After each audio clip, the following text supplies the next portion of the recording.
You're listening to Kate of Gaia on Critical Mass Radio. The game is up. Now, it's our turn. Good evening, welcome to Outside the Box. Yours truly, Kate of Gaia. You know, I love that just before the show, that little, here we go, that, how would you put it, little rush, it's just a little show rush. It's not like it used to be, like, oh no, I'm going, but now it's really cool. Anyway, it's awesome. So, welcome to Outside the Box. Yours truly, Kate of Gaia, here on criticalmassradio.co.uk, and had a wonderful afternoon chit-chatting and chat-chitting and whatever it is that we do here. As we bust open the Matrix and destroy it and bring heaven here. See, this is a big joke. This is part of my little journey on the other side last night. I'm in school. It's awesome. You see, the churches and religions teach that when you die, you go to heaven. Duh. No, you don't. You bring heaven here. That's the joke. And that's what's happening. Heaven is on its way. And you should see the excitement. Anyway, that being said, we'll save that one because I know we get a lot of new listeners here that aren't quite ready for the real reality just yet while they're still stuck in the Luciferian matrix. Call it legal, call it commerce, call it system, whatever you want. It's a very simple answer, and this is one of the things that I come across so very often, and it's very difficult to convey this truth, and it's absolute. It's the system killer. It is so very difficult to get that across to anyone that is still thinking in a legal construct, in the legal matrix. And I know many of us have been through that, seen it. I mean, I can sit down and talk fluent legal in any sense with anybody, but I would never, ever, ever waste my time on that nonsense again. And it was only because of the in-depth study to see how tricky the matrix is so it could be dismantled from the inside out that we finally, and it was always the same answer all along, and deep in my heart I already knew this, was getting really back to the spiritual aspect of what's going on here, because everything in the legal matrix forces you to stay in the physical conflict. There is nothing spiritual about court. There is nothing spiritual about cops and their absolute necessity to get you on the Narmer pallet, or what they call the book of the dead, book them down. Yeah, that's what the book is. They're putting you on into the book of the dead, and by your consent that you do it. And this is the big pill that people have to swallow, is done it to yourself, and it was done in ignorance, but we're not ignorant anymore. So this is where you just have a big cry, go off in the corner and pout and throw your tantrums like the rest of us did. And go, oh my, and get all that shit out of you. And then go look in the mirror and then tell yourself it was my own damn fault. But that's okay. That's what the game is about. And it will be your own damn fault that you got out. It was your fault you got in, so let's put that in neutral and get out. It's really simple. If anyone doubts this, I want them to consider this. You find me something in the system that does not require, out of absolute necessity, the legal name, dead fiction, in order to operate. The whole system is based on it. It is the linchpin to the whole matrix. And all you have to do is know yourself. If it's on paper, it's not you. That pretty much makes it clear. See, that's the papacy or the papacy.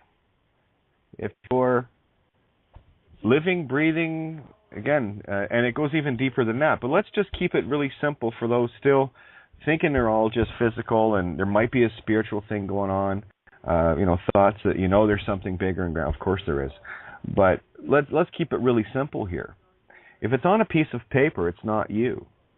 And here's the problem that the system has, and it is a nightmarish problem. If but one shall awaken problem.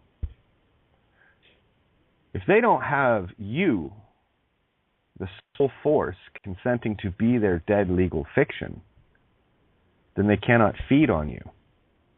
I urge you to watch Daybreakers, 2009 with Ethan Hawke and Willem Dafoe.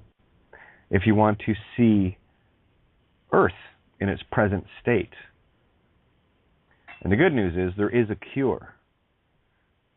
We have one of these little cures going around. You might have heard about it, called Babylon Has Fallen, which is essentially just a very simplistic synopsis of the last 4.5 years of my work in one page. And, you know, I not so much anymore, but I still get the occasional message regarding legal stuff, file this and file that. And the only thing I'm going to tell anybody, and it's the only straight answer I can give, because the answer is there. You just got to work your way to it. Just go to my website. It's actually yours. The writings are yours. If the concepts resonate with you, and you would share them in the same words once you get the aha moment within them, whose words are they? Well, they're certainly not mine. The concepts of truth belong to all. Unfortunately, we're kind of, stuck in this very limited construct of needing to write it out. And of course, things can be misunderstood, misinterpreted, and whatever. But I got to tell you, once you get this, the sigh of relief you have, I mean, you got to really get this, but the sigh of relief that you have once you do, knowing that the system can never touch you again. Think about that. Someone had texted me regarding a friend who was I guess, going in regarding some sort of marijuana or cannabis growing thing, and has negated being the name in the court. And of course, he left, and arrest warrant was put out for that name. Okay, now I really look at. Okay, I'm going to get real blunt here, guys. Look how fucking stupid people are. Have a look at that. You're standing in a courtroom. Visualize this. You're standing in a courtroom and you don't consent to be the legal name. Next thing you know, the judge puts out an arrest warrant for the legal name and you walk out. If there's an arrest warrant put out for you, gosh, don't you think they just grab you right there? Arrest warrant not needed. I mean, the courts are filled with cops. What the fuck is the problem looking at that? Look at the reality of this. And the only thing that you need to do from that point forward is never consent to the name again. And they can go chase their ghost. Because that's what it is. It's dead. Let them chase their ghost. Guys, we're sitting at a 100% success rate here with this. For those that get it, they get it. And ne'er the system comes near them again. But think about that. Someone standing in a courtroom, won't answer to the name, won't consent to be the name, and then Judgy Poo decides to put an arrest warrant out on the name, and the individual that won't answer to that legal name walks out of the courtroom through all sorts of court cops. Do you see how stupid and crazy that is? So who's who and what's what? Big clue. If you answer to the name, you get to be the game, as in prey. And this was the fundamental. I'm going to go right to this example. This was the fundamental flaw that's and I won't call it a mistake, but this was exposure of this contrast with Santo. When they came to his house on video, all he had to say was, no, that's not me. But, of course, holding on, well, I'm Santo Panay either. But it doesn't matter, you see, because they can be assumed and presumed to be the same thing that's on a piece of paper. So if someone ever asks, anyone from the system ever asks, are you so-and-so, the easy answer is this. Just say no. Nah, no names here, mate. I mean, if a 7-year-old white tiger can get it, and cause the absolute destruction of a hierarchy within one school, which shall travel to others, I think perhaps all you big smart grown-ups can get it. And stop with the bickering and thinking you need to do this and that and the other. And haven't you got enough distractions? I literally spent years going through all of this stuff to figure out at the end of it, oh, good, we don't need it because it's all useless, it's a waste of time, and it's the matrix, it's the trap. But you see, here's the joy of standing on this side of it. Because with all of the research and studying I did, I actually have the credibility of knowing what the hell it is I'm talking about. You want to play legal with me, I can play that game and have fun. But that's all it is to me. It's just a game. And you have all these people fundamentally and ultimately believing, oh, it's real, it's real, it's real. Duh, you're making it real because you think it is. If you think something is real, well, then it must be. So whose fault is it? Oh, there's that mirror again. Get used to it. Your mirror's your best friend, your worst nightmare, okay? It's the demons within us all that we have to get rid of. It is the screaming, bickering child that needs fighting and conflicting because they want this toy or that cereal. And that's what I see in the likes of all those that are still playing legal matrix head games that haven't a clue as to who they are. The joy of getting this is the simple fact that anything attached to that legal name, i.e. any registrations or whatever, can't be touched either. Because they can't get to that until they get to you. So what does that mean, Kate? What does that really mean? Well, that means if you've got something going on, say a foreclosure or someone, car or whatever, it doesn't matter. Children, getting your children back or whatever. And these are your issues, okay? So don't be coming to Mama Kate and saying, Kate, how do I do this? I had to figure out my own stuff. You've got the keys to the game. It's time to start asking yourself the questions. It's time to start confronting your own fears, your own responsibilities. Because the truth of the game is so blindingly simple. The house of cards collapses.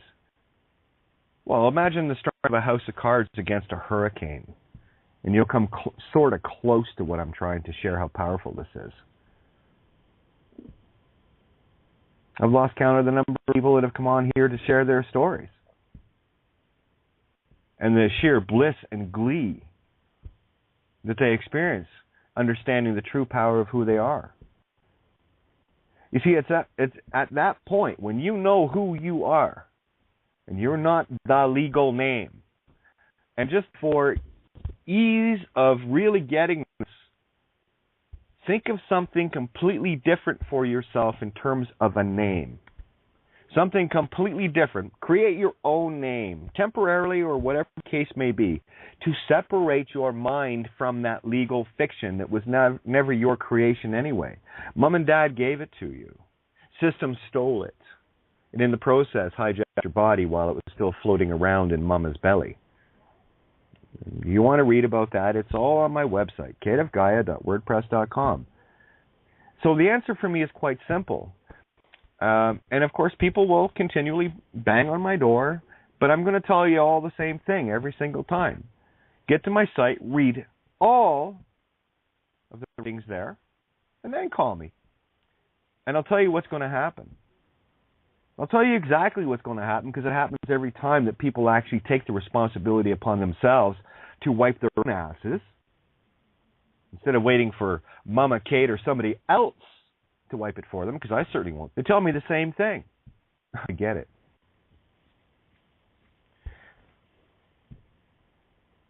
It's so easy. But you won't believe it because it's so easy. Oh, but a 7-year-old can figure it out. No names here, mate. No names here. So to break the habit, the nameaholic, I want to read that essay, Nameaholics Anonymous. Because that's what everyone on this planet is. They're a whore of Babylon nameaholic. But I'll tell you, what's really nice about this construct is that once people really start getting this en masse, the whole matrix is ripped off. And any and all fraudulent claims, because that's what this whole system is based in. It was built in fraud and deception. And it has been revealed. It is null and void. You simply have to accept that. If the purpose of the heart of all creation was to give you perfection, let me ask you this. Would you accept it? The logical answer is of course. But the meat stick matrix matrix answer is, no, I'm going to control everything, and I'm going to stay in the single matrix because I don't think that creation... yeah, okay, knock yourself out. See, that's the difference between believing something and knowing something. Excuse me. I've had the good fortune to know a few things. And what I do know is I've been very diligent about it, and as have many of you been very diligent.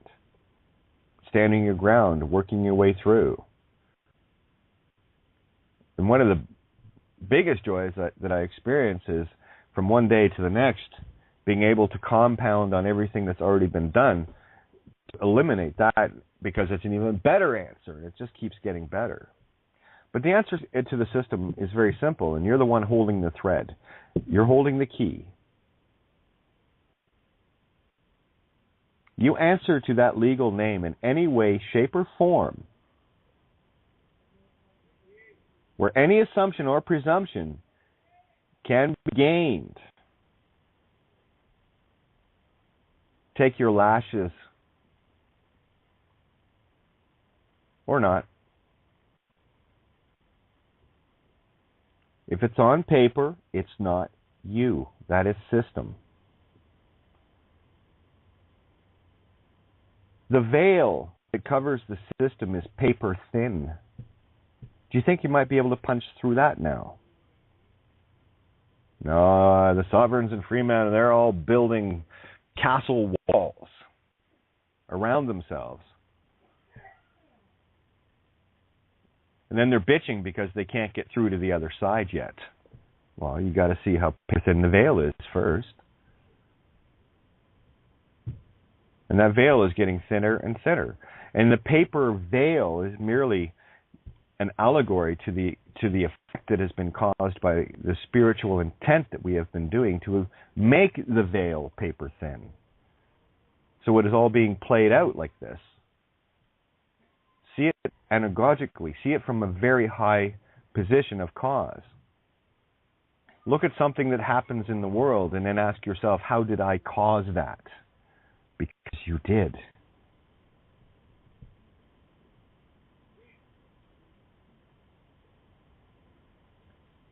Dwell on that. So for anyone that is still caught in the matrix, my wish for you is to just sit back and hear what it is that we are going to share at this table, what I'm sharing right now, what I have been sharing all along, and what we all have been sharing all along. Your ego says, I know better. My spirit says, no, you don't. You believe better. I don't believe anything. I used to believe just like you.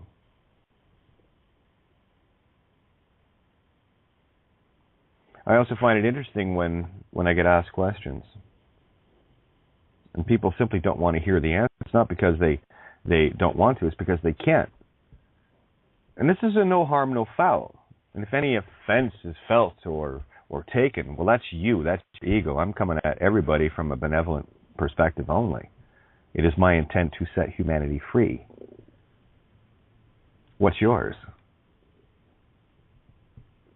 Is it all about you? Gimme, gimme, gimme, I need to solve this for me, me, me? Or is your perspective a little grander than that? Like, all about humanity. So that's one of the joys of working the way I have. Because my intent was always to write something that worked for everybody, not just me. Because I figured this much out early. That if I'm doing something as a servant of servant to all, oh, wait a minute, that includes me too, isn't that neat?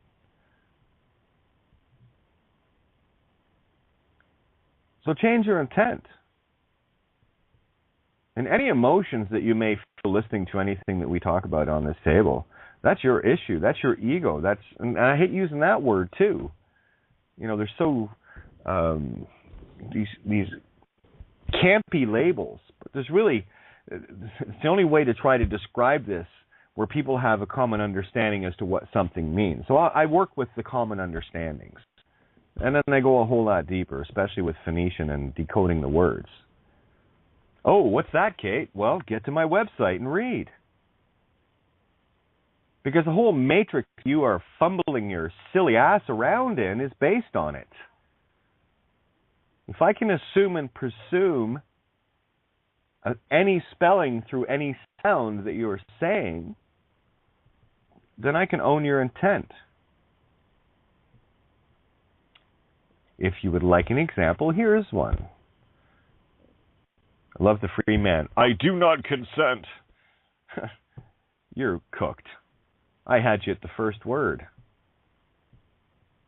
What do you mean, Kay? I? Is that the one inside in your head? Two eyes in your head? Or is that the self, or is that the I, Captain? In Ireland, that's how we say yes. I. Actually, it's like that. And in Japan, it's hi. See what I mean? It's about the sound. So, yes, I. Yes, I can assume and presume that because you didn't spell it out for me, so I'll spell it for you. Do, D-U-E. Yeah, U-O, baby. Yes, do. Yes, I owe. Not, well, I'll tie you up in one I just did in the first two words. K-N-O-T. Con, with, say, himself, herself, itself, and infinity mind. Was that an uppercase or lowercase t? Oh, it'll be a lowercase. Lower kase, lower spirit of creation. So that's your crucifixion. With with my all, infinite all crucified. But it doesn't matter. I don't have to go any further than the first word. Do you have a driver's license? I. Yes, you do. Are you so-and-so? I do not. I already gotcha. Gotcha. Let's play court gotcha. You want to play court gotcha with me? You won't even get through the door. Because one, I'm gonna anyone that walks into a court that is playing this silly man sovereign bullshit, as far as I'm concerned, is fucking insane. They don't know who they are. So hey, I'm the judge. I'm gonna say you're crazy. 30 days. Because if you know who you are, what are you doing here? But I'm here to argue jurisdiction. Really? Got a legal name? Yeah. Well, you don't have one. That's Crown jurisdiction. And you're consenting to be right in the middle of it. And I've watched so many experts, quote unquote, argue this and argue that. And I'm looking at them going, you bunch of intellectual buffoons. Look at that. They got you spinning. Whee!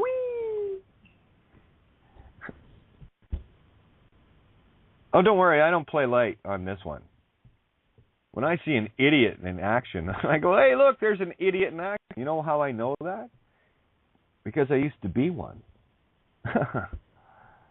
So you get a really cool contrast. This is why the mirror is so beautiful. I can look in my mirror anytime and go, yeah, I was a real idiot. Yeah, I was a whiny bitch. Yeah, I was this. And I'm still working on stuff. Of course. That's my job, to work on me. This is your job, to work on yourself. Clear yourself out. Get your energy straight. Get your intentions correct.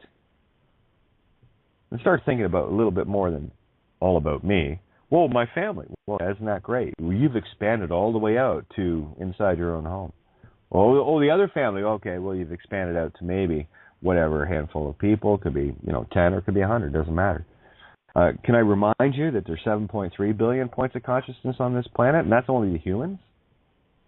I won't even get fractal on the other points of consciousness, and they're all very real. Oh, you should see the consciousness of cannabis. It's friggin' awesome. You want to talk about happy? It's a container full of party. Seriously, you got to see these guys. When I'm on the other side checking this stuff out, these guys are just, you can't smile enough. All they want to do is fix you. That's it. This is why the system is so terrified of cannabis. That's why it's so terrified of things like DMT, ayahuasca, peyote, the natural stuff, not this other put-together shit. Psilocybin, mushrooms. These are all the gifts of heaven that are here. Ask yourself, if something is made illegal by the government, and again, illegal only applies to a legal name. It's got nothing to do with you. It's It's got nothing to do with law. I'm waiting for the statute to come out that outlaws gravity. Gravity is now illegal. Guilty. What are you doing standing on the planet? That's gravity. You're using gravity. That's illegal. Yeah, okay. Does it have to get there before people fucking wake up? Really? I don't think so. Start poking fun at yourself. And by all means, anyone wants to play a legal argument game with Kate, I promise you I'll have you shredded within the first 3 seconds. And that's because I love you that much. Because if I can do it, you can be damn sure those inside the system that they're trained to do it, and they do it with a lust. Me, I'm doing it with benevolence to wake you up so that you don't get trapped.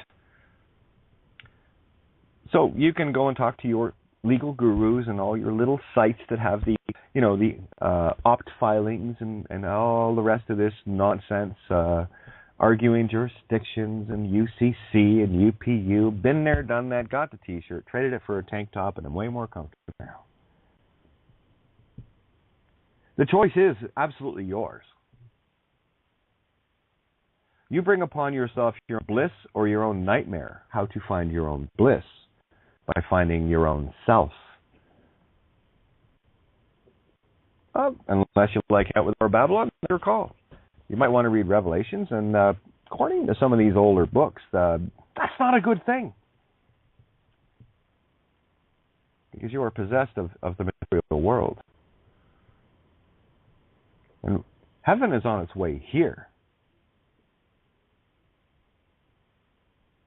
And there's no room any longer for those serving darkness, ignorant of it or not. It's not like the information isn't there.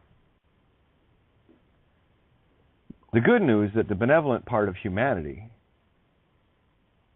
is compassionate enough to save those that need, that didn't have malintent.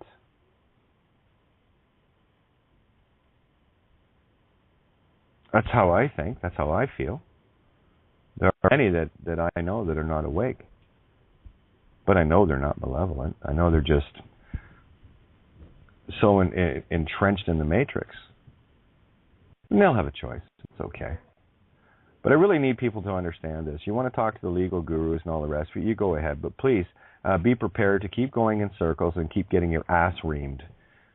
Keep screaming and bitching about it. Once you know who you are. Any contract set up with a legal name must be broken with a legal name. So if the legal name suddenly disappears, good luck turning water off. Good luck turning electricity off. Good luck turning gas off. Good luck foreclosing on a home. Good luck foreclosing on anything. Good luck kidnapping your child once you know who you are. This is how powerful this truth is. Like I've told you, this is the key to the matrix. You turn your own key within, and the whole matrix just crashes down around you. And then you sit at the table with the rest of us laughing about it.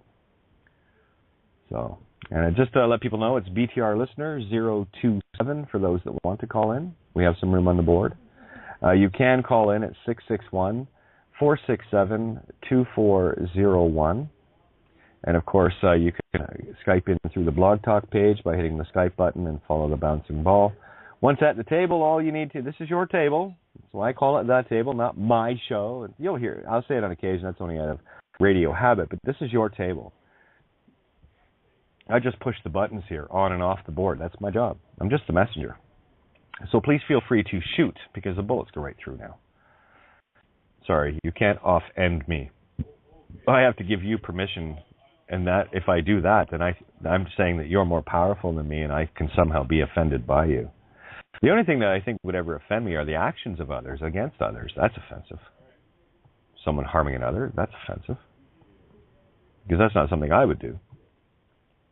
So I make a note of those things. That needs to be dealt with, universe. Thank you. And that's the joy of it, too. No vengeance required. Unless, of course, you think you can outdo creation. That somehow you have a mental awareness that you are going to be the most benevolent judge in the universe. I don't think so. And that's a Luciferian mindset as well. that somehow you can out-create, think, and out-imagine creation itself.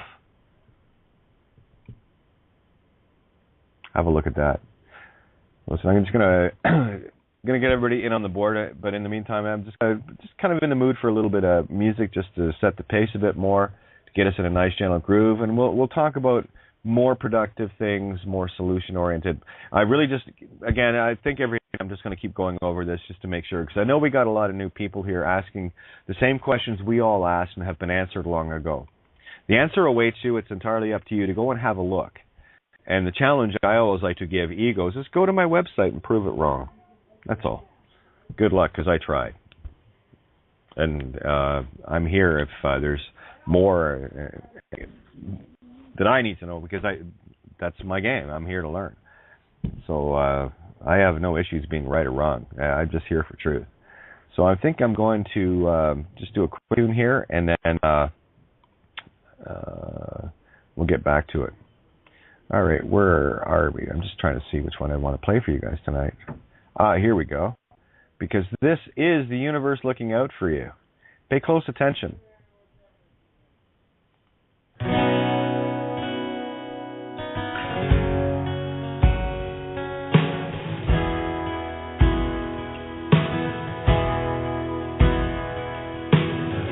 From somewhere like a dream, your world washed over me and took me far away, so very far away.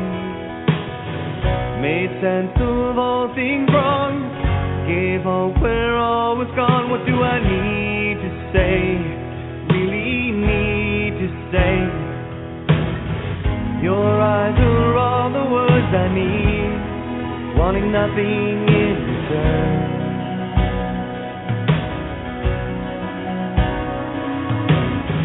Your love is unconditionally.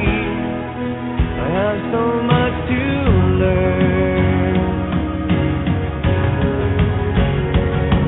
When I hold you in my arms, nothing seems to matter. I'll never let you get so far. Being there is what you do.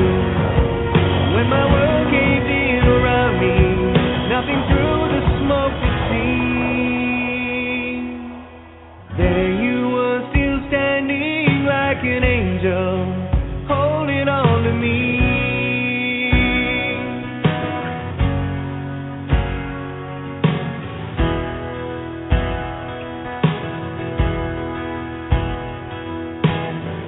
Somehow you pulled me through, turned faith back into truth completely, so completely. Held strong when others ran, gave my heart a place to stand, and you saved me, more than saved me. Your eyes are all the words I need, wanting nothing in return.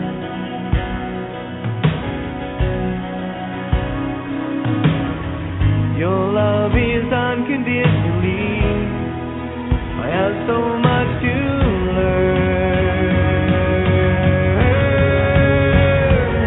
And when I hold you in my arms, nothing seems to matter. I'll never let you get so far. Being there is what you do. When my world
And the one that's still standing is the heart of all creation.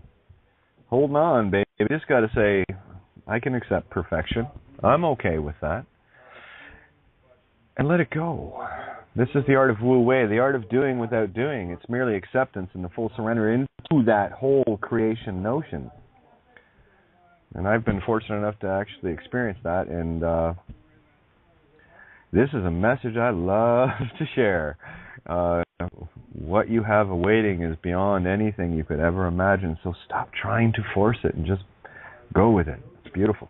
Anyway, let's get these mics open. Lynn, you were first in. Yeah, I'm going to get them all open here. Remember, guys, if you're coming in, keep your mics muted and be mindful of others when you're not talking. Of course, it's difficult to talk when they're muted. But please, it can get pretty exciting here, and people love to jump in and jump, whatever. Just keep that in check, guys, right? So let people finish their thoughts, et cetera, and it's all good. All right, so Lynn, how are you doing, sweetie? How's everybody doing? Good. Hey, took a second there to get the mute button. Cool. How am I doing? I'm doing pretty well, steady on the journey, and pooey. My solution is simple. Most of all, let love guide my life and me. So that's where I'm at right now, working on that. And, I have a niggling within, as my friend Eagle Flower, and I used to call it, and that is a stirring, knowing that some of that birthing stuff is coming up again, and it's a shadow self that's being very elusive. But that's okay. I'm very, very patient. I know in my time, it's coming. And in the meantime, all is well and pretty damn perfect. Very blessed. Well, for sure. And Lynn, here's just a thought. This is the difference between the brain mind and the heart mind. If harming someone feels good, and you think that it feels good, then you've got some kind of psychopathy going on. Because if you get any enjoyment thinking that harming another is fun, which brain are you working with? Because you're certainly not working with the heart. You see, this is where you can spot the compassionate beings versus the empty, soulless, etc. Okay, because there's no rational way, because they are soulless. So don't try to communicate with it, just observe it. And when you get into your own space, those entities just disappear. So remember that. That's the difference between the heart mind and the brain mind.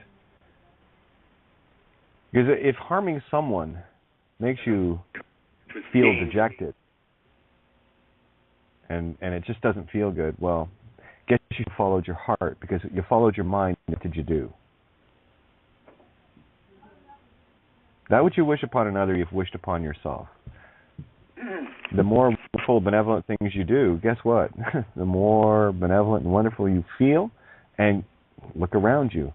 The world changes with you, because you're the one changing your universe. And I can't stress that enough. Area code 250. And by the way, guys, all the mics are open, so I'll let everybody know who's here, and I'm not holding hands tonight. We're all going to be grown up, and I know Paul wants to get into some stuff regarding Kabbalah and breaking down some other beautiful information. I've got Mystified, Wendy, Richie is in. I think Fabian's number, 757. Yep, so that's and area code 250. For the life of me, try to remember, Kate. It's all good. I have too many numbers coming at me.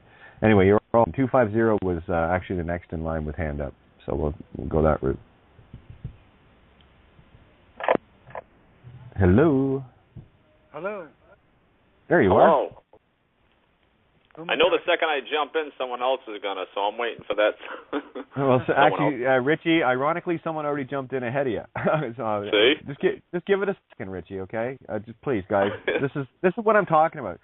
Just breathe. That way, others can come in, and I'm not having to wait, because we got Skype lag going on here and phones too, right? So I'm always sitting on the edge of my seat, going, "Okay, guys, don't just go with the flow here. All right, 250. Who we got? You got Steve. Steve, how are you? I'm good. Synchronicity brought me to you in the last couple days, and the thing that happened to me, the name kept on coming up, and of course I've had my hassles with the CRA for 12 years, and everything was coming to a head, and I went, hey, it's the name, and then all of a sudden, through a sequence of events, I was led to your website, and Max Igan, and bingo. Thank you so much. Game over. Yeah, like it's pretty clear to me. I just got to get a little fear levels on the go here. Okay, here we're going to take care of that right now because it takes time to get over fear, right? Oh yeah. Okay, when you were a kid, was there anything you were afraid to do and then you actually did it and had fun? All the time. Okay, how long? And it took a little bit to get over that fear. This is why I bring this up. I want you to remember the impossible things that became possible. Right, so you had that fear as a kid. Then it's like riding a bike. You're afraid, and then all of a sudden, whoa! I can ride a bike. Okay, so that might have taken a week or two or whatever to get over that. So let me just save you. I just saved myself the time because I have the absolute reality of knowing. Well, with enough time, I'm going to get over it. So why don't I just get over it right now, and then play? So here it is in a nutshell. You have the key to the game. That's it. Yeah, and that's exactly what I'm seeing right now. A few years ago, I had something come into me, a name called Mathemystical. And from that, I started building dream boxes and writing books. I live out in BC here, a little place called Golden. And I started doing all sorts of things, like writing scripts for plays, Children of Autumn, Benefits, Dysfunctional Cafe. And people thought I was absolutely nuts, but they all wanted to play with me. And since that unraveling, it was about truth-seeking. The whole thing was about, the allegories and setting up metaphors all the time to get people to catch on to things. And then I realized just lately as CRA just pounded at me, and I started letting go of stuff, going, so what? And I did set up some decoys using the legal name to see where they were following, and I'm shutting them all down. I'm getting rid of everything, my license, everything else. In fact, today, I've only listened to you for about 3 days now, and I'm having a custom license plate that has a heart on it, and then it says, has no spoken name. There you go. Love has no spoken name, so fuck off. Now we're talking. Exactly. This is how powerful, when we talk about the will and the spirit reuniting, which I just came upon a group of 8 books called The Right Use of Will. And this all parallels with everything, and I wish people could look up this stuff and dig into it. Because it's paralleling, it's actually like a guiding point that's leading me into the synchronicity. It doesn't give you anything. It just tells you that you have everything. You want to jack up your willpower? Stand in truth. Pardon me? If you want to stand, that's it. Truth's the only answer. And lately I've been asking people this, and they sort of fall apart, or else they go, yeah, I gotcha. Is truth the authority, or is authority the truth? And I can't believe how people, could I have time to answer that? I have to think about it. What? You have to think about that? It's the very same thing that you're saying, You have a choice, and every choice brings you to this moment here right now. And every choice. Power in speech, I truly appreciate. I listened to yours and Max Igan's conversation. I enjoy Max. That's how I found you. I love Max. Pardon me? Good old Max. Like Max is it's like I said on the show, and I'm going to go right back to this again. And I was talking to someone about this today. It was the whole adventure with Max and getting the goat and stuff. Like I talked about this about a month and a half before I started doing this. Because it's fun, and the whole intention of it was just to get attention so that people can come and hang out. And what is this mouthy tranny bitch Kate of Gaia all about? And of course, Max is the only one that I've ever come across that actually could challenge me on any level. Yeah. And it was such a blissful, while I can't even put it in words. It was a perfect neutrality, you know. And it took me a long time to work that out for myself. And that's what it finally came down to was, yeah, here's someone that can actually stand shoulder to shoulder. And we had at the end of it all, we had a lot of fun. Max wasn't quite sure until we got there, but I tell you, at the end, the result is so paramount and so powerful because it's now bliss. Hey, I'm going to send you some of the dream boxes that I made, because what they are is platforms on the mathemystical journey. And there's 5 books in the series, and I've been totally taken over by this. It comes through me. I don't write it. Like I'm like the observer for this, and I'm also a professional mask maker now. So nice. What kind of what kind of mask would you like? Oh, I don't know. What? I would say use your imagination. Well, I'll do it. I'll send you one of mine. I do all whimsical. They're all whimsical, and they've taken off for me like crazy. Like I'm called into theatrical work, and I make everything affordable. All right. Well, tell you what. If you want to contact me off air, I'll give you my cell. My cell is available to everybody, and actually, it was a beautiful day today.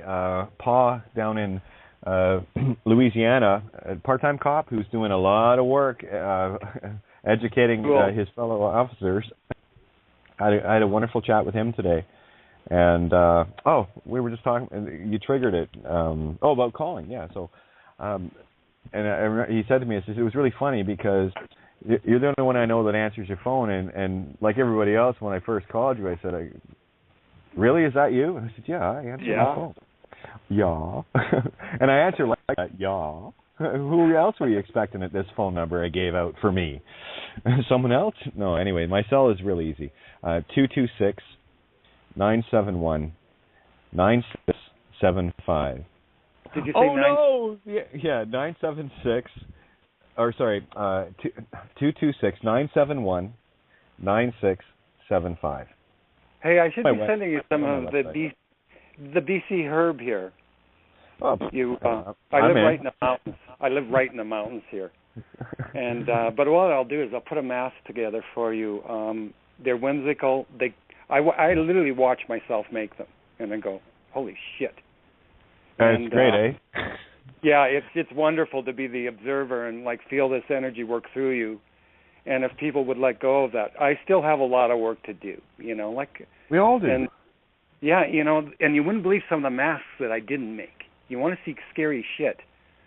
You know, I had them in me. And, we have, that's the demon, the demons within, the emotions. Yeah, totally. And, you know, the mask maker, you know, like I've been saying to people, even Lucifer wears the mask of an angel. Would you please take a look?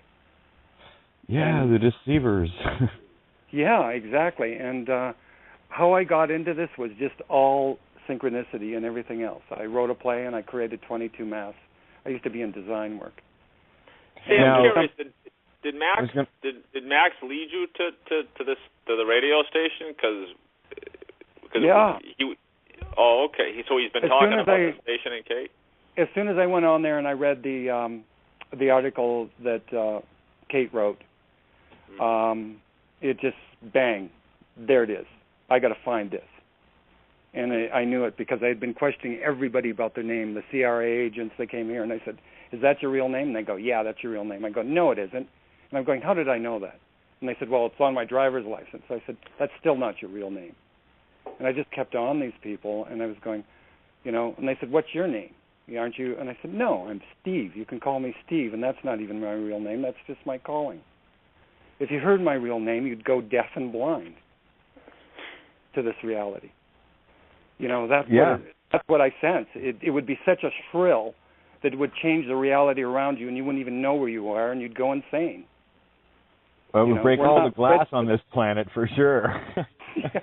Like if, you know, and that's what's coming at these people, and that's why they're scared shitless, is they don't realize once people unleash this power of the will and the spirit unified and stop being so phobic about sexuality and grow up. You know, I'm in the same, when I'm hearing you talk, I'm just going, yeah, I'm pissed off. I'm tired of this nonsense. Grow up. You know, we're all grown-ups here. We can take this language. It's called truth. and I've got a lot to work on it too. And please, if I say anything out of line that you need to correct it. No, you can't do that here. It's throw it on the table. Let's throw through for the gemstones. That's what we do here. Yeah, there it is. If I've said anything wrong, come on at me. So anyway, hey, I'm going to pass this line on to other people. I got your number, Kate. Okay, give me a shout. What's a good time to chat with you? Oh, you can give me a call right after the show if you want. Anytime. My phone's never too far away, which reminds me I have to plug it in to charge it up. But I've already put your number in my phone, so I'll know when you're calling. So don't be surprised if I say, "Hey," commonly called referenced magnetic electric version of Steve. How are you? Exactly. Technology is just a reflection. Oh, it is. This is the expansion of the consciousness. It's an allegory. Physical. Yep. Yeah, it's and let's just play with it for now till we get the other stuff. If you could feel the excitement of the inner child on its way here, knowing that it's coming here, coming home here, we're bringing heaven here. Everything that you could imagine in terms of system, you would drop it like hot potatoes. I mean, I'm talking burning white hot coals. That's what it would feel like to you. Exactly. The Renaissance is coming. The re-essence. Yes. It's here. We just got to pick it up. And that's. You just have to accept it. Yeah. Mine is all to play. Everything I have is to play with. The masks, the dream boxes, the stories. And it hit me like a bolt of lightning about 10 years ago. Just knocked me right over, and I went, "Oh, this is what I'm supposed to be doing." Yeah, I had the same thing happen. Yeah, and passion for it. Like everybody says, can you be stopped? You're intense.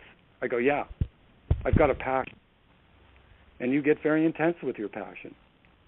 And, because it's co-creation.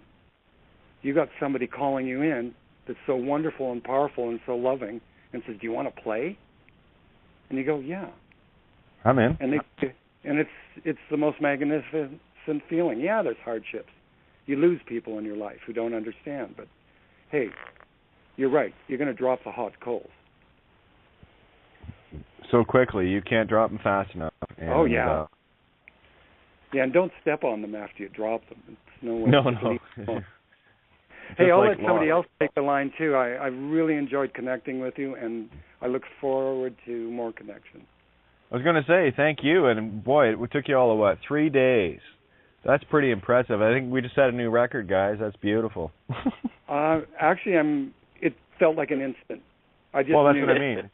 I mean, you show up 3 days ago, and you got it. It's like, good. What you've just told me, Steve, and I want to share this with everybody, because I'm a messenger. It's my role here. That's what I'm here to do. Yeah. And all I want to know is that, as that servant of servants in the role of messenger, am I getting the message across? Is it clear enough that people can understand it for themselves? And that's all I care about. And you've just given me that sense of, okay, I've got that one right, and how do I build upon that? So thank you. Oh, thank you. I love you, Kate. Mirror, mirror. Yeah, and if you're ever here, you'll be fucking staying at my place if you ever come out here. Awesome. Party time. Fully invited. Just like the Irish. Not this, you could. No, you got a place to stay. Yeah, come on in and party. Here's the Kaylee. Let's sit around have a great time. I call my place the Dysfunctional Cafe, and there are no reservations.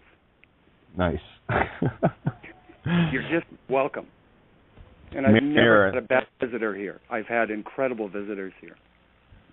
So, because you've opened it up that way. It's unconditional, so you're going to get the unconditionals. Yeah. Actually, I call myself a DIT, Dysfunctional Human in Training. I like it. Yeah, so, bless everybody out there who's listening to this, because this is a connection point. And you've created it, and I know it's all co-creation, but somehow we're all connected on this line right now. And there's a frequency coming in that if you don't hear it, good luck. Yeah, ditto. You have no idea, like, listening to you from the perspective of what I've just been through and experienced.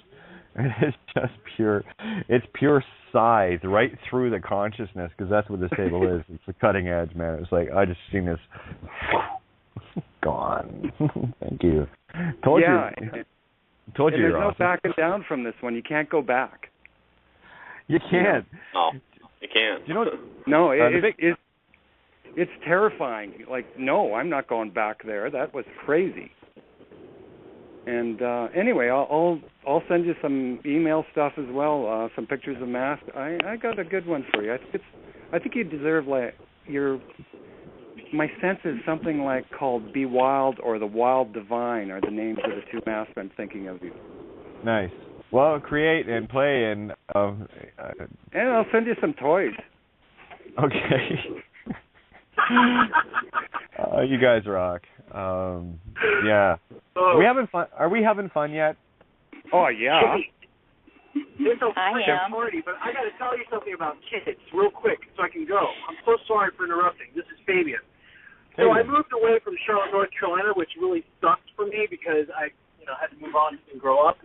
So I moved to a place called Richmond, Virginia. Anyways, to make a long story short, last week around the same time you guys were talking about Kate's Kid Cove and honoring children and getting all this stuff out, there's a school here called the Open School.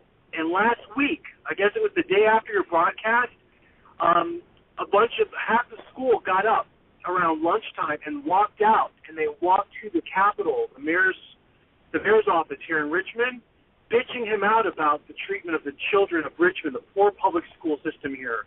It's horrendous.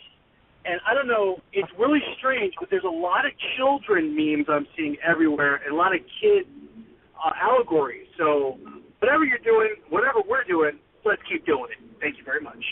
Hey, the inner child is on the way here, and I'm getting goosebumps. I had such a wonder. This is the neat thing because it's like this beautiful gate has been opened for me, so I can step into Eden, and the same beings, entities are there, and we're in complete communication. It's like I can't even put it in any other way other than just pure family, your buds, everything and everyone you ever wanted to hang out with, and that's what it is, and that's what it feels like.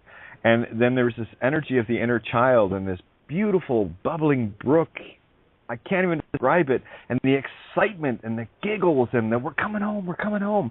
And we're bringing heaven here.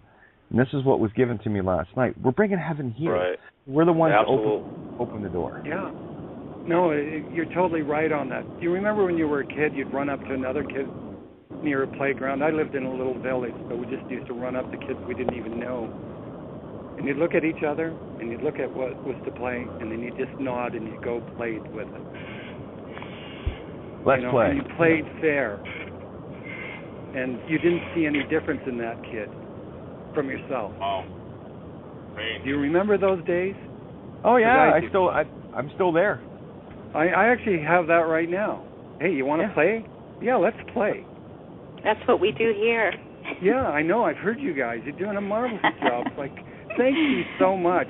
I don't feel as alone right now. I have a beautiful partner, and I put her through the intensity of my copping out of this and telling the system I don't want anything to do with you, and I've closed bank accounts and everything else, and I was going, what do I do next?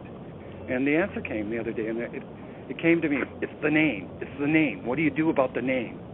And then all of a sudden, Max Igan, and then to you guys. Holy shit. That's synchronicity. You're a big kid now. Yeah.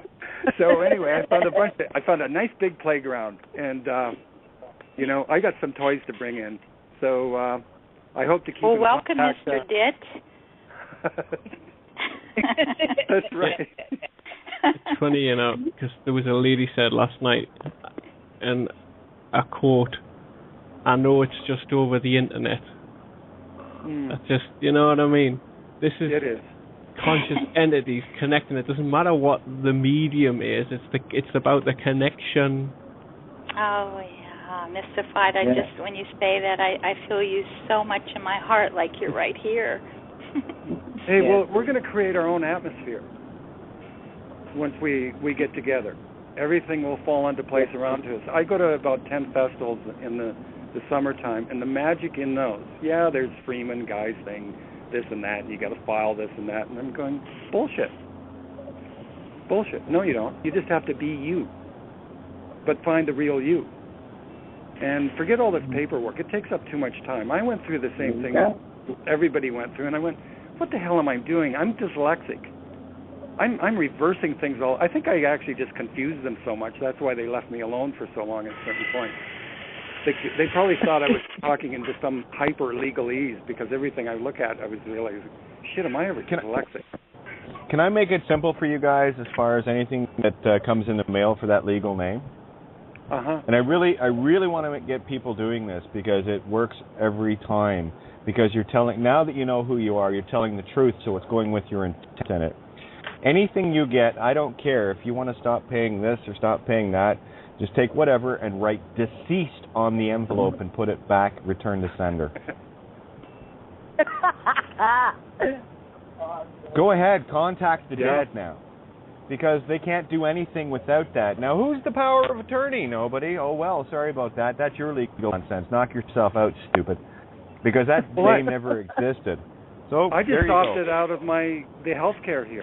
And everybody's going, what are you doing? And I said, if I go in there, they'll kill me anyway. Yeah. We don't have a health system. And here's something else that people need to know. They cannot turn anyone away. Especially someone without a legal name. Yes. And everybody's going, well, what if you injure you if you're in a car accident? And I said, go and get it fixed. Yeah. Somebody will fix me, or I'll fix myself, one or the other. Something will happen. You've heard, guys, you've heard Mike come on the show,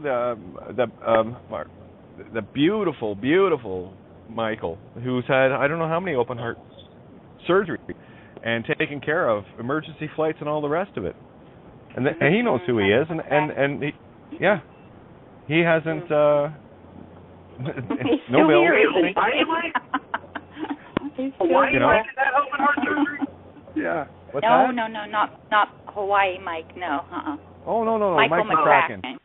Yeah, I've been hanging out with him for a couple of years, so he's had quite the journey. But there it is in a nutshell. And if you want to listen back to some of the shows that Mike came in on here, and the ones that I was on Wolf Spirit Radio with him, listen to his story, and it is beyond comical, because he knows who he is, and he knows that they have to take care of it. I'm sorry, this is how it works. This is natural law. That's right. You can't turn anybody away. Nope. You know, and this is what people have to wait. I've been asked. Actually, I had two agents visit me a couple of weeks ago, and they said, "So, whose side are you on?" I said, "How about humanity? Do you want to try that one?"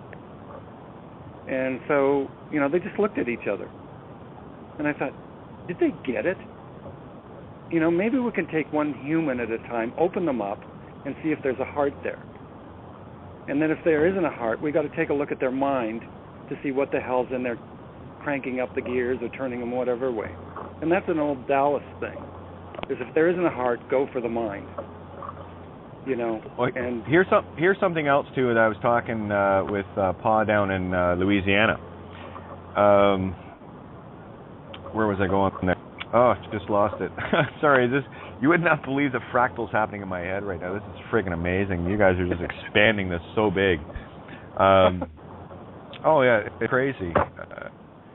He had an experience of being completely invisible, and in terms of he had a bit of an emergency yesterday that had to be dealt with, and one of the reasons why he called, we had a great chat. I was on the phone for probably about 45 minutes to an hour with him. And again, that was it. I want to remind everybody that, excuse me, when you hand out Babylon Has Fallen, if you have read it and understand all the concepts and you know exactly what it is and you feel it resonating as truth within you, now that is pure power. That is pure intent, regardless of what the paper is or what the paper says.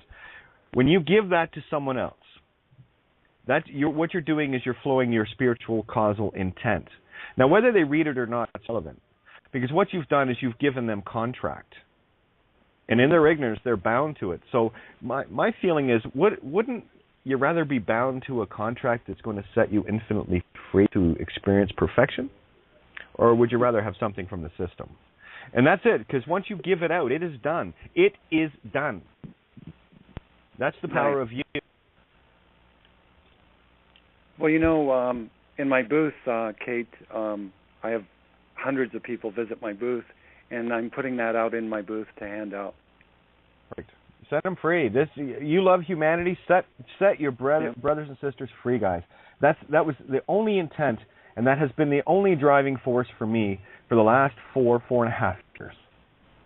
And take that for whatever you want, altruistic way. I don't give a shit because I know my own heart. And I don't care what anybody thinks about my intent because I know what's in my heart. And that's what it is. This is about setting humanity free, and we set ourselves free. This is the game. And I set myself free. And all I'm trying to do is go, hey, check this out. This is really cool. It's and cool. It is. And it's cool. Yeah, hey, Kate. I sent it out to so many people, I didn't care. I just emailed it everywhere. And when I first read it, I went, oh, shit. This is so cool. It's like a mountain stream here. It just flows. Oh, absolutely. And go ahead. All streams hit the ocean, folks. Hello.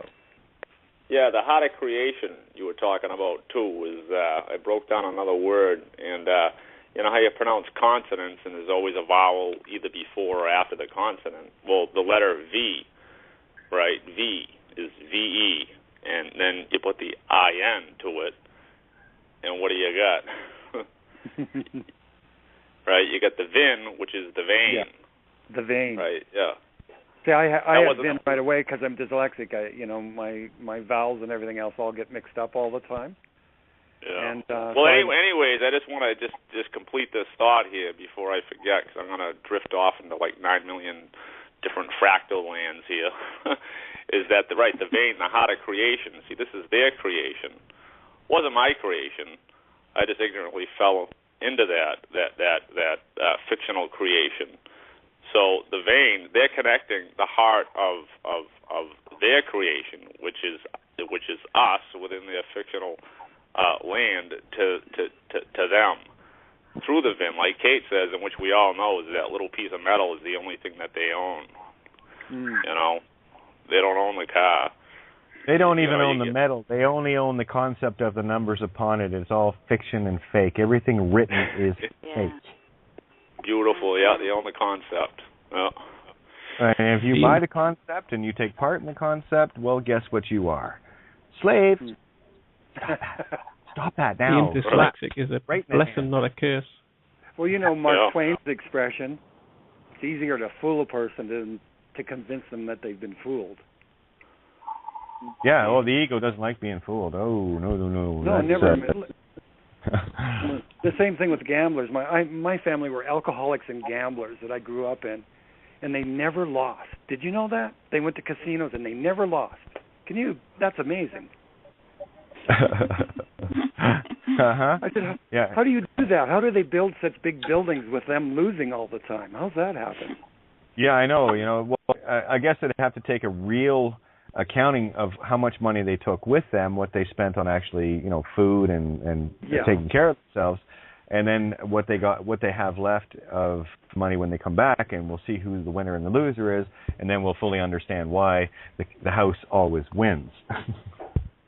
Well, as you say, it's like the government cases, 4%. Give them a 4% win, and everybody will. It's the old 3-card Monte. Yeah, allow enough people to win. Again, people say, I won in court. No, you didn't. You were actually one of the ones that they allow to give the illusion that you can win. I've talked about that so many times. Are you still buying the illusion? Are you going to play a game with someone that's writing the rules as they go along, and you're saying, oh, okay, you're changing the rules to get fucked over again? Okay, I'll do that. Yeah, that's real smart. We hate to admit to our own stupidity is our problem, and I love admitting to it. Yeah, I like it being right in my face, and I went through this whole thing trying to prove myself wrong, and I couldn't do it. And I went, if I'm not wrong, there's something wrong with this system, and it did take years, and it did take a lot of rabbit holes, but now it's starting to become more clear. You see, and I think you nailed a key point there, Steve, because as soon as you said trying to prove yourself wrong, see, that was exact. And I think this is what really, if you want to completely define the removal of ego is, in my case, I was trying to prove that there was something desperately wrong with me when I know who I am, I know the energy and what I am within, and all I'm doing now is expressing that on the external. And so here I am trying to absolutely condemn the purest essence of me. So I stopped doing that. It's really cool. I've been watching Dean, and I listened to one of the interviews with him, or talks with him. And what's really interesting, Dean is just a maverick, isn't he? Like he likes being the maverick, and there's nothing wrong with that. And he's branded. He's not a maverick. He's been branded. A maverick is somebody that hasn't been branded. Back in the day, the Mavericks would brand their cows with identification numbers. They would take it with a hot iron and put them into them. Mavericks didn't allow that shit. So Dean's still playing the name game. He's branded. Well, I was at the event where they came in and grabbed him. And that, how many months ago was that? 6 months now? Yeah. And what part of the I tell you, I saw him Saturday night. I couldn't get there Sunday. I had another event in Toronto that I had to go and speak at. And that's the last time I saw Dean. And I don't know if you really enjoy hanging out in jail. That's your call. But, here's the system trying to tell him, you got to figure out who you are, because I'll tell you, someone that's coming out and trying to sell people on the legal remedy, I will be very blunt. You are my absolute evil arch enemy. Right. Because you are teaching people how to be slaves and stay in the slave system. And as I said long ago, until people wake up from that, we're going to keep you exactly where you are. And that's what the system's doing. That's what creation is doing now that we have figured it out, to keep those that can influence many into harming themselves out of the way. And no harm to Dean. I love Dean. But he's going to have to figure it out. And I hear in the last week or whatever that they're thinking of aligning with Kevin Annett, a known Jesuit shill. Like, seriously? Oh, he is? Who's to say he's even in jail? And by the way, anyone that posts anything with the ITCS on Facebook, you are getting deleted. So take that. Interesting. Yeah. Well, I never joined a group. I don't like groups. And don't Dean's forget, still trying to sell the legal. Only the Emerald Table. Don't forget that he's selling the information. Oh, go ahead, Mr. Fine. Hey, do you guys remember the Red Queen, and is it Alice in Wonderland, and what she said to Alice? And this is what the legal system is about. You have to keep running to stay in the same spot. Wasn't that in Alice in Wonderland? And that's what this whole system is. You've got to keep running to stay in the same spot. Or you simply start backing away and then you start moving forward. Yeah, or you can just step off the treadmill and go, Let me say something. Hey, Kate. Hey, Witness, how are you, man? Good to hear your voice. Chilling. Hey, I've been driving around, doing my thing and just sitting there thinking, as you just start to get your powers back and you start to look around and see what's going on. Like on my street alone, man, there's been 2 foreclosed houses on my street for 2 years. They don't even have a for sale sign on them. Because there's so many foreclosed houses around here, if they put for sale signs on all of them at the same time, they wouldn't be able to sell them. What's to say that we just don't wake? Not that I'm a gimme guy. I'm not. But what's to say? Go for it. What's to say if we're the living and we know who we are and you can't come down on me and that house is owned by a corporation, the Crown Court, what's to say I can't just go over there and kick the door in? Not like I'm doing like a squatter thing, because I think that they pump that shit on the thing and then people go out and try that shit and then they arrest them and put their ass in the system. But I'm saying, if you're the living and you know who you are, what's to say they could come and tell you to leave that property when you just need it to live in? Well, that's it. I mean, you're going to see a lot of this starting to happen now as people take their power back. I mean, you think about it, I don't see where they could come down on you. It's not there. Not if you know who you are, they can't. Exactly. True.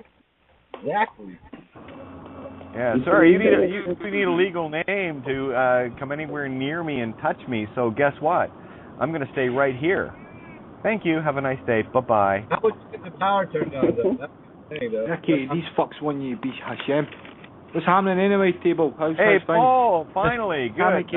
Hey, Paul. Hey, Colleen. Wanted to talk to you. Hey, Paul, are you Irish? No, I'm Scottish, mate. Well, what is he? Everyone. You know, my feeling on that about the gone in the house, for myself, it doesn't feel good at all to go into a house that was foreclosed. The suffering of the people that went through that. I'd rather live out in the forest. Mm-hmm. Oh, I totally get the Bible, that. That's your God-given right, Colleen. Everybody on this earth has the right to a home. That's your God-given right. Everybody has that right to a home. Yes. And these people are making money out of it. Do you know what I'm saying? And like the man was saying earlier about law, how can you go into a court and argue the devil's law using his language? You'll never win. It's futile. Yes. It's completely futile. They want you to be Hashem, the name. You're not Hashem. You're not the name. So don't be Hashem. That's simple. It's simple as that. And here, let me show you a domino effect of this as well. Because as soon as the people that know who they are start doing these things, the ones that actually are still in their homes are going to start asking questions. Well, how do you do that?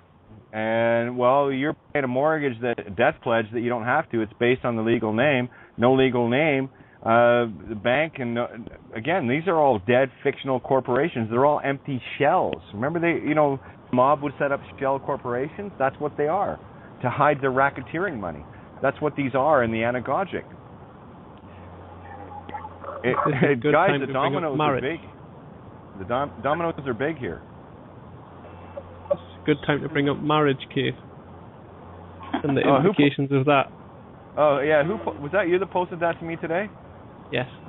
Yeah. You want to talk about the biggest fractal matrix going is marriage, because not only are the people that are getting married giving up the consent of their own, there's prima nocte. You get to the system, they get first night, baby. Every contract made within that marriage, having kids, well, the marriage is owned, so anything consent within that marriage is owned. So, and I covered all of this in great detail like a year ago, as far as all of the strings that are attached, and that's where the I who should not be legally named came out of. People that still have a joinder connection through blood or relationship, say if you a marriage or a common law or whatever the case may be, where it can be assumed, presumed that you're still connected, you have to snip all those connections. That way, these other individuals that have a soul contract with you cannot be gone to get them to tell the system what your name is. That might sound confusing, but it's not. It's like you're removing the ability for anyone and anything to name you. No, that makes sense. That's it, Kate, is that the blood, right, it's alive. It's alive. There's energy in it, and it flows into your heart and out of your heart. And that's exactly what these wizards have been crafty at doing. And seeing that in the vein, right, the VIN, is our life force, right? They've connected it and attached ourselves in this invisible realm, to them. People can't see it. That's why that we're pulled into the concept of it. Once you see that concept and break that contract, you're good to go. You just have to know that, and then the license thing. Yeah, I mean they own you. They own you. Guys. Hang on a sec, guys. I've got a ton of people that haven't even had a chance to jump in here yet. I don't want to shut anybody up, but we got some people here I haven't seen numbers before and what have you. So I'd really love to get everyone on the board tonight. So can we kind of just go at that for a little bit? I know we're all excited. I know I am. This is awesome. I have Richard on the board. I've got 7-year-old 4 on the board. Fabian jumped in for a second there. I've got 661. I don't know who that is. Alvida, there you go. See, so be mindful, guys. I know I don't want to get chit-chatty, but I got a lot of people that need in here, right? So please, let me do that. And Paul, I wanted to talk to Paul tonight about some Kabbalah stuff because the whole first part of the show was about just getting rid of the simple stuff that we talk all the time. I just don't want to keep beating that fucking horse. It's like boring. So let's move on. Let's get into some solutions and bigger pictures and bigger things, right? The kids, the inner child, baby, the heavenly inner child is just screaming to get here. So let's bring the child home, shall we? Yeah. Everybody that's already spoken, let's mute out and let the new people in for a bit. Alrighty. I'm not new, but I did want to contact Steve if he's in D.C., because I'm having a get-together Saturday with Barbara and Cora. So if I could get your information, I would appreciate that. So we could take some pictures and put them on Facebook. Thank you. Was that for me? Steve, if you're in D.C., yes. Oh, cool. So you wanted me to send some pictures? Where are you at? No. I'm in Maryland. I'm in Baltimore, but I'm going to be in your area Saturday. Really? Yes. Where in D.C.? Well, I'm be in Potomac, Maryland. I'm having a cookout. It's my birthday. Nice. Yes. So Barbara, she calls in, and Cora, she's in D.C. as well. Oh, so Alvida, he's in British Columbia, not District of Columbia. Yeah, not DC. Okay. Well, that's kind of far. Well, I was going to say, wow, whereabouts in BC? You know how big that place is? Holy shit. Yeah, I'm in Golden, where nobody grows old in here. You know, right on. I live in the Columbia Valley. It's weird here. There's all musicians and poets and everything else. And these people have some pretty strong wills. And I've got to commend the artists that are coming out right now, and they're like, you know, not taking any bullshit now. They're doing their stuff. I mean, we got, it's wonderful to see, and I encourage that, because that's the part of creation that comes from the child's world. It's the child in wonder. And I take my hat off to all the artists who are realizing that wonder again. So anyway, hey, I'm going to listen to the program, and Kate, I'm going to cut out, and I'll connect with you later. Sure. Let some other people get on here. You got the number. So thank you so much. Forever love, guys. Forever. Getting the job done. Okay. We'll be connected. Take care. Right on. Take care of you. See you Richard. soon. No worries. I'll talk to you in probably about, I don't know, I'm not sure if I'm going to roll over tonight just because I've already had a couple hours on the air today. So, Richard, are you on the board? Yes, I'm here. There you are. How are you doing? How's everybody? Beyond awesome. Hi, Richard. Hello. I've got something to offer here. I've been listening the last 2 nights, and everything that's being said, Spirit keeps prompting me to get in there. Okay, would y'all like to stand on the outside of the gates for just a minute of the matrix? Right beside you. Okay. It's shoulder to shoulder. That's right. All right, now think about this just for a minute, because it was very precious. Pure Spirit. It's been said that 1 + 1 = 2. Think about that concept for a minute. Think about the intent. If 1 is whole and complete in and of itself, unique and beautiful and perfect, why would we put 1 and 1 together with the intent of creating a 2 when 1 times 1 has never been 2, never will be?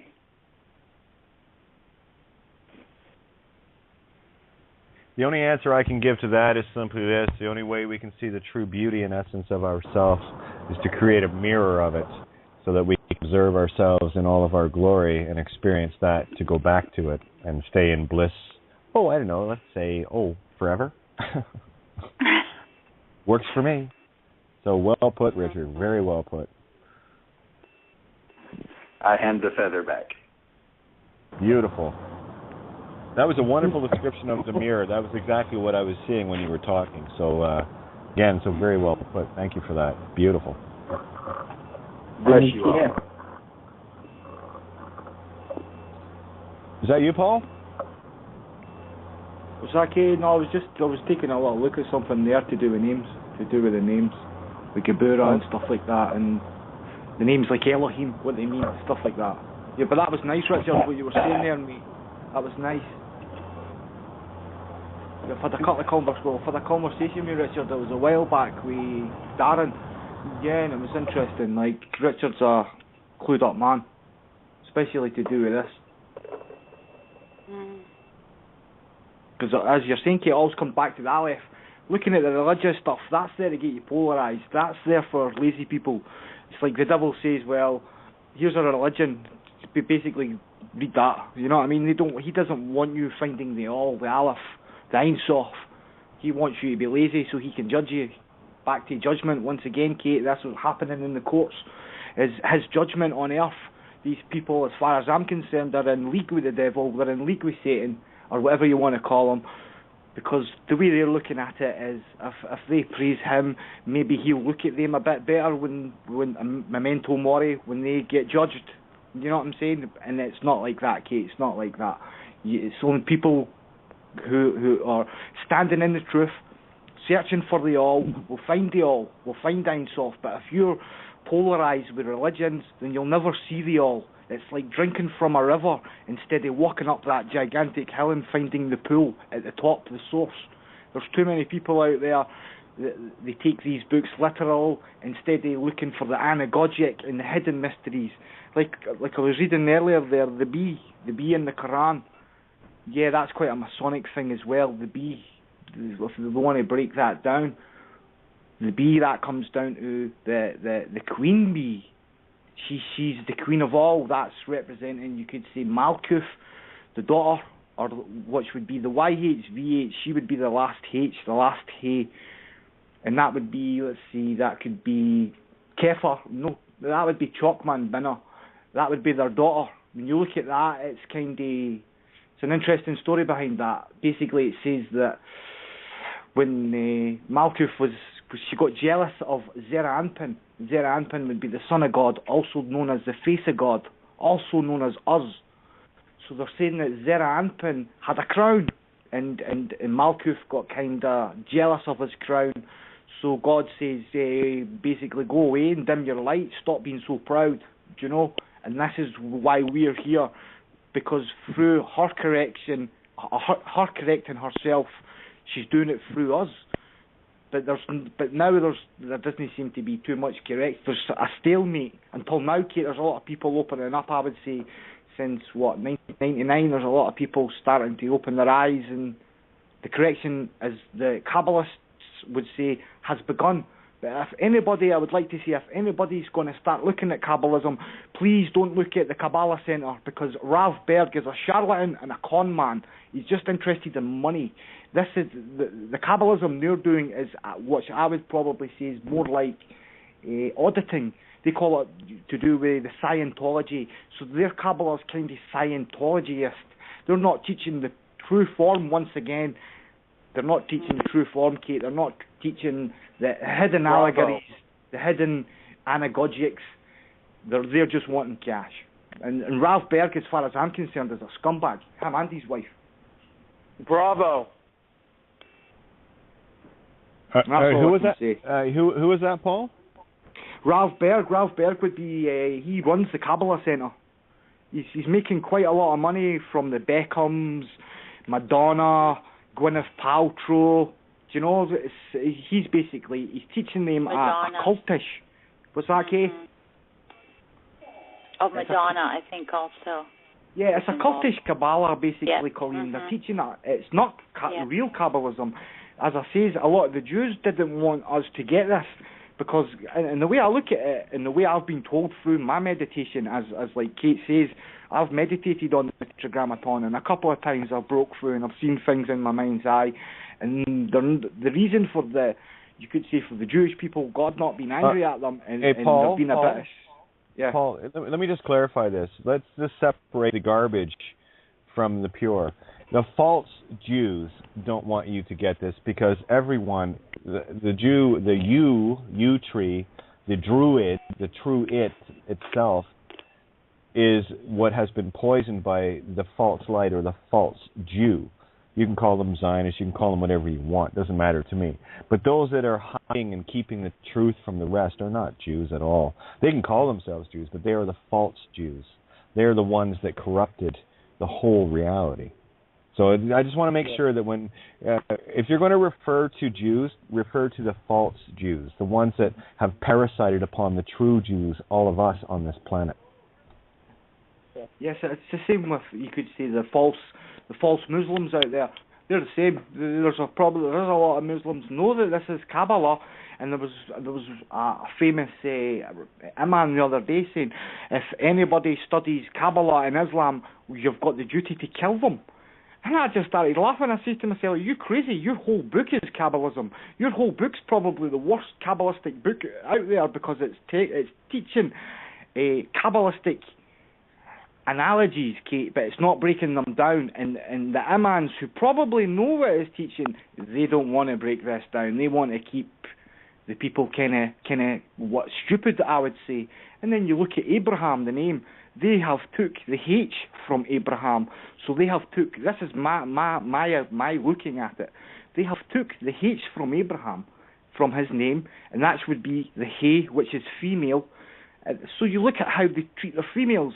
It's because they've took the H from Abraham's name, because Abraham was given this truth, and this truth was kind of special, but through Abraham trying to interpret it, it got corrupted.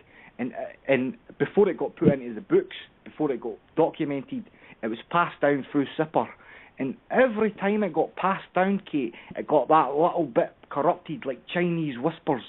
Do you know? It got that little bit more corrupted until it got to Moses, and then by then it was completely corrupted.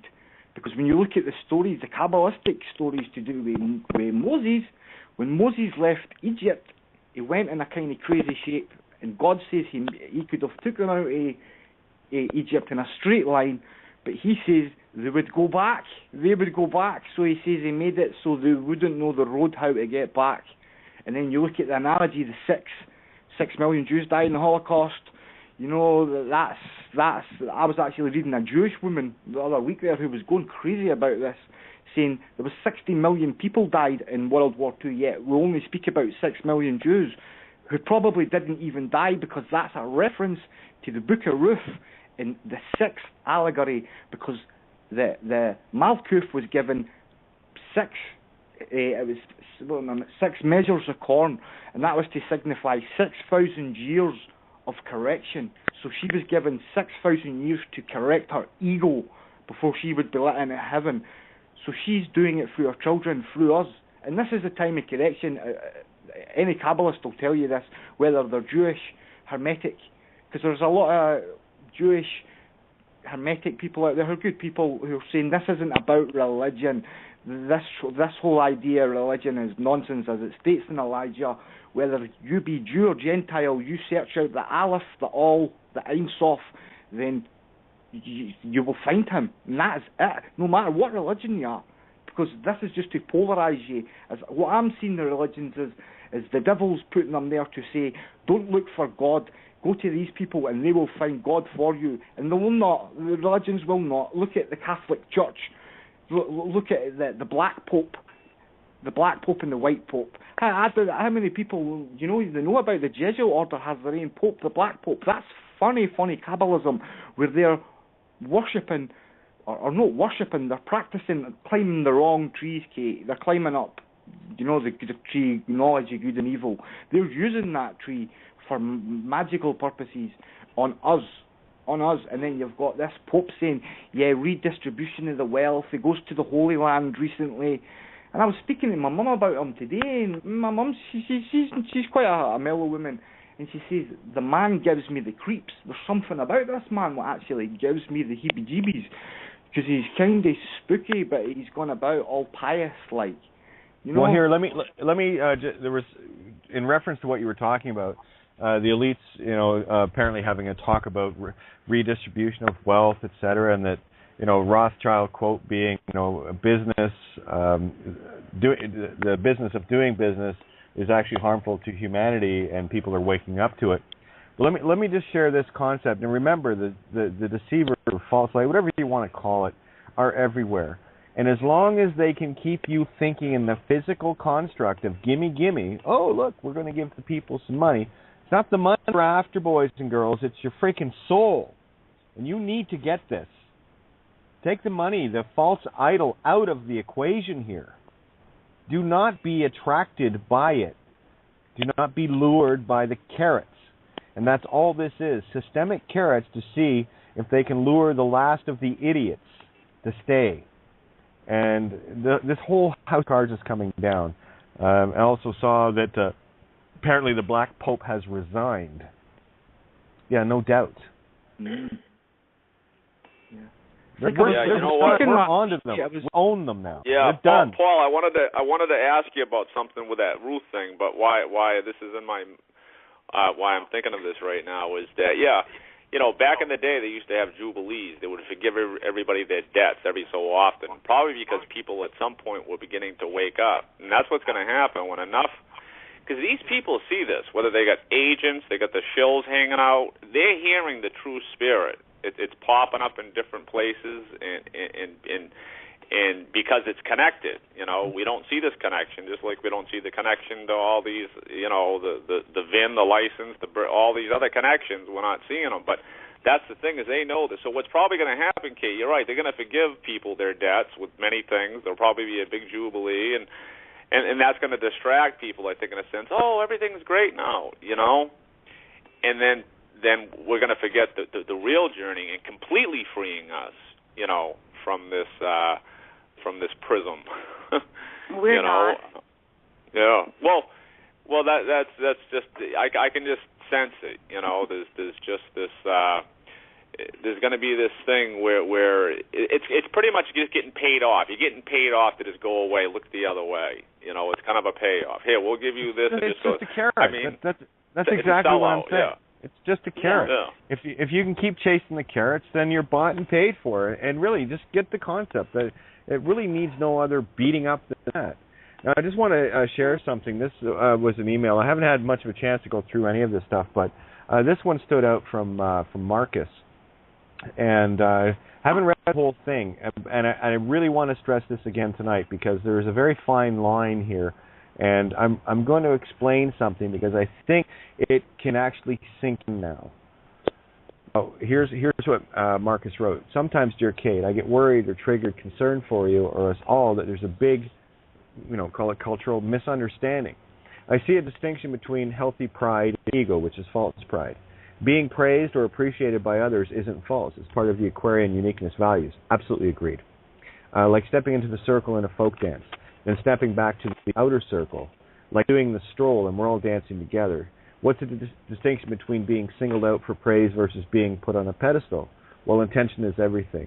And with true, authentic praise, the intent is to laud someone for who they're being, enjoyment of who someone's being, enjoyment of the Divine One in specific aspects, specific individuations, etc., etc. That's the gist of it. And I'm so glad this got brought up because here's the fine line that I have been walking. Because when you're dealing in the literal world, as we all have for so long, what can be misconstrued as glory-seeking or whatever else, this is one of the reasons why I am so adamant and reluctant about accepting any form of pedestal. That's not to say that I appreciate everything to a degree that I cannot even share. Unfortunately, at this point, until this subtlety is finally cleared out of our consciousness, which is there now, it's getting there now, there's a difference between being authentic in praise, and I mean that from a more of a, how do you put it, a brethren acknowledgement of, hey, nice going, yeah, you too, that kind of thing. And heart to heart. It's a heart to heart, but at the same time, it's such a subtle thing where I will not allow any misunderstanding with what would be deemed praise versus genuine, authentic, with intent. I know that. I can feel that. Yeah. And if I were to continually keep accepting it on air and what have you, here we run into the problem of, because it can be misconstrued by those that are not fully aware of this total separation of ego, the false ego, and that beautiful feeling of pride is such a bad word to use here, but it's like enjoying the energy, and it is a, when you're fulfilling something for all, it becomes a self-fulfillment. So I would use self-fulfillment versus pride. And for me, it's an acknowledgement that I am doing the role that I chose to do, servant of servants. And I am very happy to do that. It's like when Steve came on and was explaining that, you know, here we are 3 days, and it was already on the path. But for me, it's about, can I share this last little concept to make it trigger so that people know who they are? And I have been walking this fine line for so long, and this is why I have been drilling the same stuff home every single night. And I'm taking it to different levels and different perspectives, but I'm still sharing the same thing every night. And these are the things that you already know deep within yourself. But I will not allow any misunderstandings, be it cultural or... the problem with ego is those with ego will look at it like it is ego. Those with authentic intention know exactly what it is, and absolutely, I love handing out authentic way to go, in as much as I accept all intention way to go, because we are doing this together. This is an equally shared thing, and I do not want to maximize anything from my perspective to minimize anyone or anything else. This is about finding the mean, the average. Say what you mean and mean what you say. So I have this razor edge that I walk, and I'm only getting to a point now where I can fully explain all of these, where I know it's not going to get taken, you know, the wrong way, because that's a duality. And until we were at a point where we are all starting to speak in the singularity sense, where we can see both sides of the coin at the same time, the words that I have just shared make absolute sense, do they not? And this is the point I'm making. Marcus, thank you so much. I totally agree. I just did not want to, at any point, ever step on one side or the other too much to give an out-of-balance ego an opportunity to prey on it. And that's it. So it's really walking the straight and narrow. And probably get into this. Yeah, I'll get into this another night. So this is, guys, you have no idea the joy I feel when I get to share a song with you guys. Like tonight, Like an Angel is one of my favorites because it came from such a deep place. And when I listen back to it, it's like, wow, that was like one take. You know, just hanging out and getting the energy, getting the vibe that night. And when I'm able to share the true me, this is the true me, right? The music and the melody, that's who I am. I just write different songs now. And I use what I've done over the years as a songwriter to illustrate things, very complicated, simple things, into pictures that people can actually understand. Basically what I did was I took the legal pen and traded it for a kindergarten crayon. And I paint pictures. That's why I tell people, bring your crayons and paper to the table. Leave the intellectual nonsense and buffoonery behind, because you will never see this if you are an intellectual. You are clouded by the mind, the programs, and everything else. And going back to Saturday morning, Friday night, whatever, 1:11 Saturday morning, literally having my mind and brain ripped out so that I can enter the heart, which is the kingdom of heaven. Been there, done that. You got to see this T-shirt. It will blow your mind, and you will not feel worthy either. I promise. Yeah, and that's that where you were, inner child, Kate. That's that inner child space that you talked about. And when you say about way to go, it's coming from that pure inner child, authentic place from the heart. And that's what I was thinking of, that, like on that razor's edge of, you know, when it goes over the other way, it's that getting into that pedestal energy that's so nauseating. Well, let's have a look at the things that have happened over the last little while, especially with Wayne and White and so many others that have come to this table. when you hey, give me a second, guys, because I got to get this back. Things like when I look at the people around me that are doing things that without them, this is the power of us, that without them, the things that I am doing would never be shared. Ninja, for example. If it wasn't for Ninja setting up the WordPress, staying so dedicated to that, and getting the files up there and keeping it organized, keeping it where it needs to be, there is no way I could have kept up with it and maintained the pace I was on. So way to go, Ninja. Because without you, the word does not get out. Then I look at all and everyone that's involved in Kid Cove. And I look at the team that has just lit on fire. And to hear Christy talking on the afternoon show today, and what is being done there. If you for 1 second think that is not an overwhelming bliss for me just to watch the co-creation that we're doing, well, give your head a shake and try to get back to heaven here. It's a beautiful place to be. And then I look at Maria and all the others that have been working on the translations and then putting them together onto video that are going viral. I mean, we're dealing, 15 or more languages that Babylon Has Fallen is in now. Yeah, sure, I could have done that. So this is the power of we. If it's a good idea, well, then we dance, don't we? And the good ideas and the intentions that we're putting together are what is reshaping this reality, pushing the dark Luciferian false light out, because we're not buying the shit anymore. All the bullies are getting kicked off the playground because they haven't earned being here. And, everything that I'm getting on the other side is like tidy up time, toys away. And that includes the legal stuff. That includes everything that is distracting, everything that is destroying humanity in the matrix and the illusion of the Luciferian false light, which is all things that you would deem to be physical, but the truth of the matter is the inner child, and I'm talking, it's a very real thing, I'm talking about your inner child, is screaming in glee and bliss and is so ultimately excited because it knows it's coming home. It finally knows it's coming home. So we're not going to heaven, boys and girls. Heaven was always here. We're just bringing it back. Enough said. Yeah, okay, that's a good analogy. Because it's true. It really is true. Do you know what I'm saying? It's when you look at that, it says, say, heaven's going to come to earth, but the earth is not going to change. It's still going to be the same physical earth. It's us who are going to change.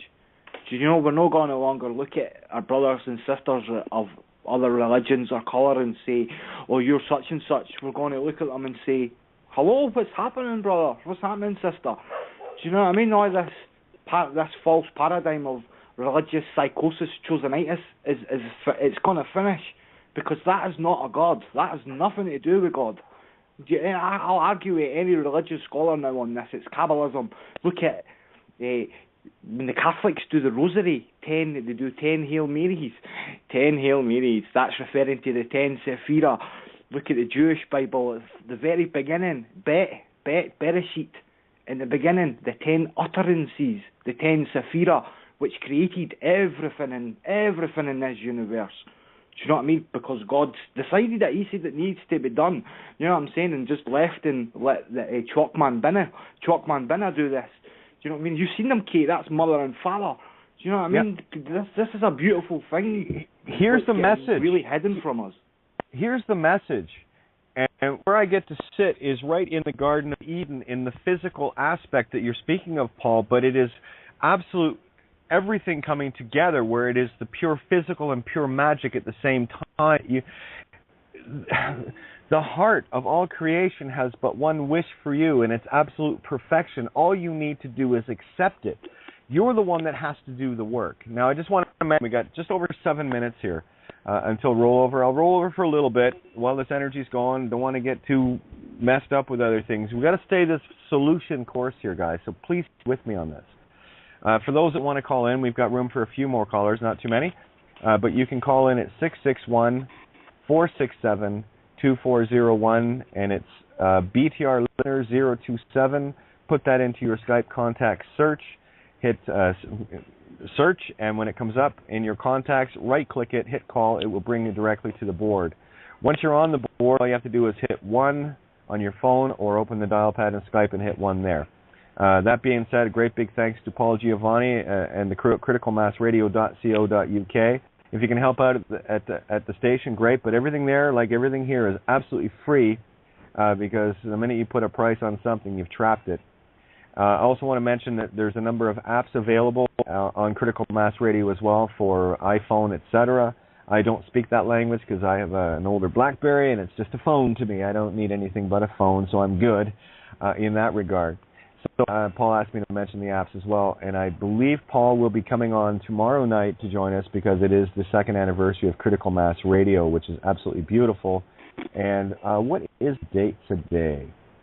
May 27th. I got to tell you, May 26th of 2010 was when I sent in my first I'm Awake system. Of course, it was a Freeman motif, but it certainly got the job done.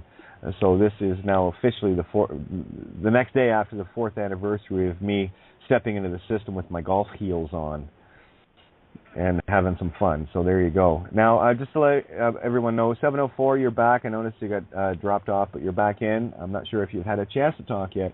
I also have I am Serve 33 is in as well. So I just want to let everyone know that the mics are open. We'll roll over for a little bit. There's still 5 minutes in order to come in here. Be mindful, we got lots of new people, so give them a chance to have their say, please, guys. Who's next? Hi, I'm a new caller. My name's Richie. Yeah, bullshit. You keep it up, Richie, and I'll mute you. It's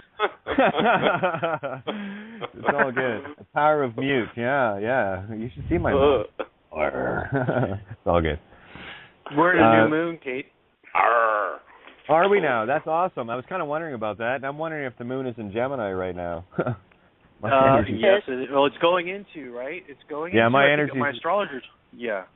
My energy is going to it right now. It's like powering up. It's neat. Yeah. I can always tell when the new moon's in Gemini or when the moon is coming into Gemini. It's like, oh, yeah. Here we go. Hey, Suspicious Observers, Kate, was talking like 3 days before your experience. He was talking about the alignment of Saturn and the different planets, and he mentioned Gemini. He's just like right on target with stuff. And what's funny is that night that you did that. I didn't know. I don't think I was on the radio listening. But that night, I don't know what time it was. It's probably around that time, sometime after midnight. I'm looking up at the sky, and it was completely cloudy because we were supposed to have those. The comet show, and I see more comments when other nights. But anyways, that night it was cloudy, and all of a sudden it just cleared up. Everything cleared, completely clear. And I'm looking at the stars, and I see Venus, and I forget the other star, but it changes color. Like you'll see red, yellow, green. That night, and I've never seen this before. I'm going to go out again tonight. But there were 2 green stars, and you mentioned green gems with your experience, and they were completely friggin' green. I've never seen them. I'm looking at it, and I'm like, that friggin' star is green. I have an answer. 2 of them were green.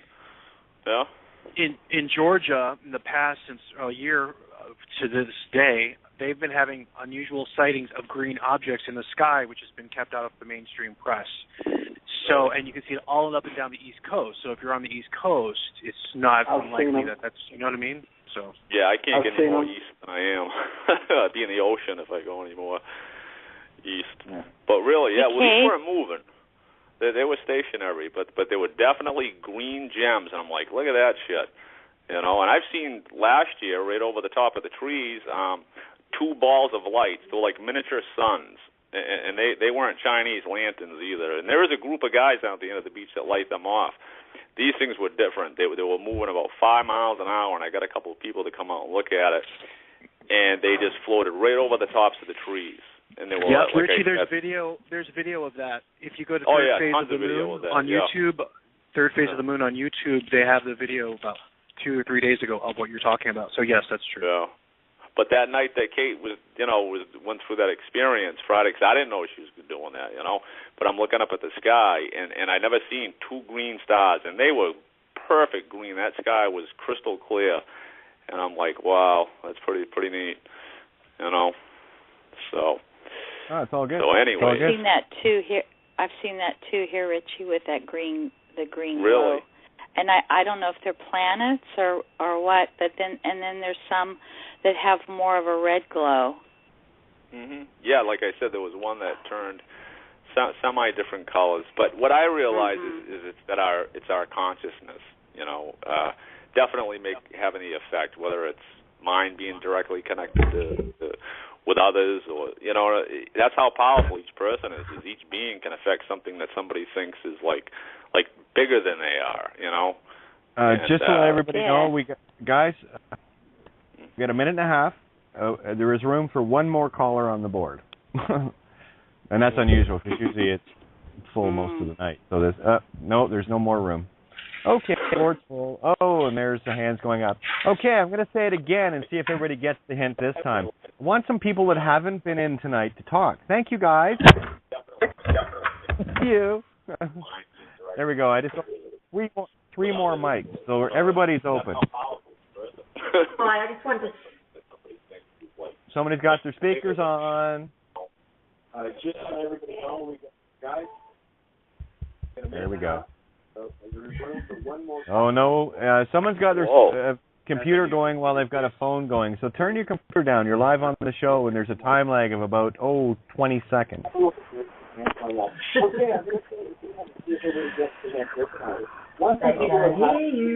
Okay, let me see. Who is that? I know it's not Liberty, because Liberty knows better. That's like a recording of what? No, it's not. It's the show going live is what I'm saying. Shh. Oh. Do I have to mute you? Thanks. I can handle the table, really, honestly. Oh, good. Okay, Debbie, you're in. Let me see. I think that's Alvida's number. The board is full. And it was 937, I believe, that had the speakers on. So, Alvida, Debbie, another 661 came in, which is not the standard number. So whoever's on the California number there, that would be great. It is California, I believe. Yeah, this is from California.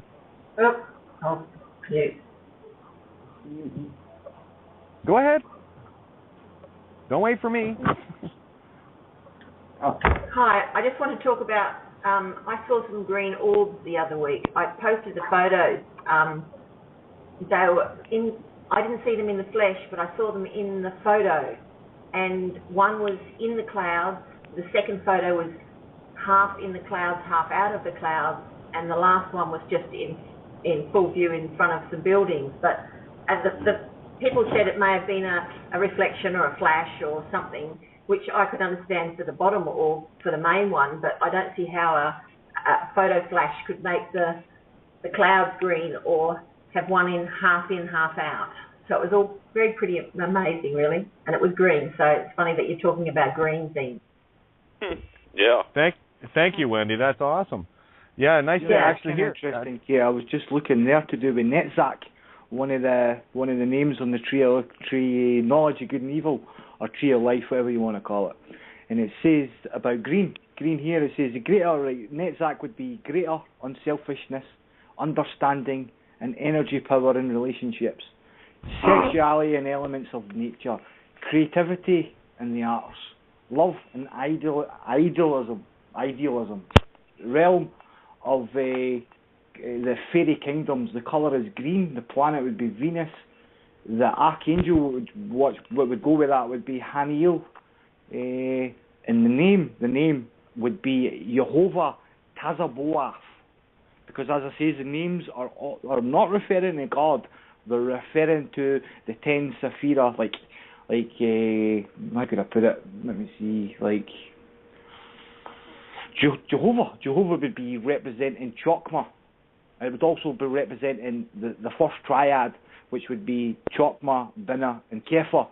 So you would have the Jah at the start of it, or the Yah, that would be Chokmah, and then the Va at the end would be Binah.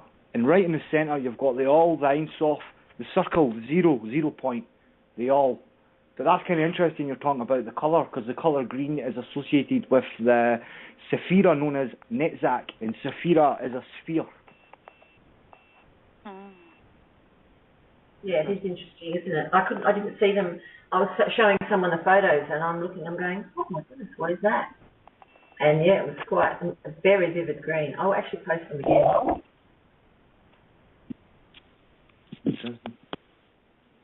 So spend some time outside and at night and look up.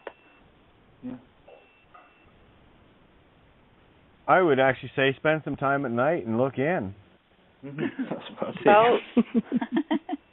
Call me crazy, you know. It's that's you're not going to find anything outside, and while I might sound a little blunt saying that, I'm just telling you what you need to do, and you can go and be dazzled by everything outside in the false light, knock yourself out, or you can get inside, see your own true light, and change your own stars. There's nothing more, guys. There's nothing more beautiful in this universe than you. So there's nothing in this physical realm that can even compare to you. And I got to see it in its unfathomable, absolute glory and complete awe. And you see, people are still not getting this concept of unworthy. Guys, and it's not an ego thing at all. It is just the sheer immensity of it.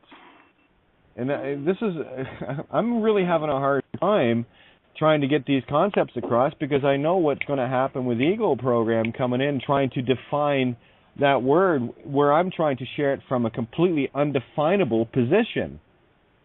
I can't accept anyone's opinion on it, because it's bullshit until you go there yourself. And when you go there yourself and see it, you're going to say the exact same thing. Yeah, kid, you cannot describe this. And everyone will be fumbling, like a hooker with 11 thumbs trying to get your pants off. It ain't going to happen. Oh, my God.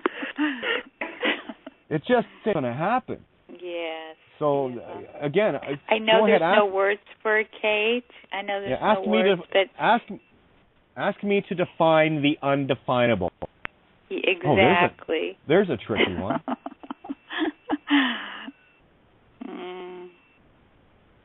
You're doing a good job, though. Oh, again, I'm just doing what I'm supposed to be doing. Here's what I was shown. This is what I learned. This is what I saw, and I found it within. Oh, what are the odds of that? And I bring it to the table. Pretty good. So, again, get deep, get dark, and shut up. It's easy. I got to tell you, the last few nights, my absolute favorite time, is preparing myself to go to class.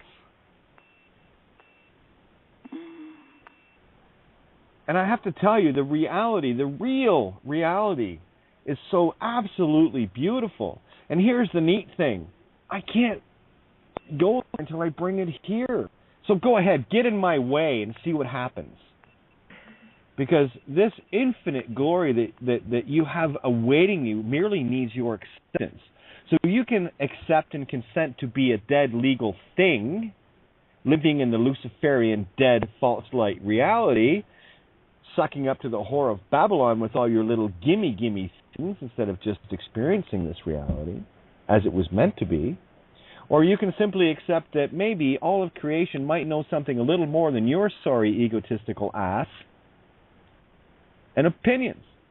And that's the humility that you will experience if you get there. The promise is for all. I cannot make this clear enough for everybody. This promise is for all. And Mama Papa wants nothing more than for all of us, the inner child, to come home. And this is home right here. Heaven is here. The veil is so thin. It is paper thin. And all you have to do is shred that paper. And guess what you get? The gift of the universe that is unfathomable. It is undefinable in any way, shape, or form. And it is a bliss that you cannot even remotely imagine. And when you experience it, you're going to understand what I mean when I say unworthy, because it is that incredible that you will question, what did I do to earn this? That's the humility I speak of. That is the complete ego destruction. That is the soul cleansing. And that was my gift. And I'm hoping that there's a few egos out there that say that they want it too. And I will pray on that ego to make sure that they get this wish of wishes. You have to want it though, and it's simply laying back and accepting all things. Because when you accept all things, universe has this. Yes, it does. Your fate is already determined. Inconceivable bliss. Can you accept your fate now? Or are you going to be arrogant and say that you know better? That you're going to go along with the system constructs to say, fuck, I know everything. Yeah, you know jack shit. Because in the light of what I've experienced, the minimizing of everything has no words to describe. And I'm not offering you hope. I'm offering you reality. You just have to accept it.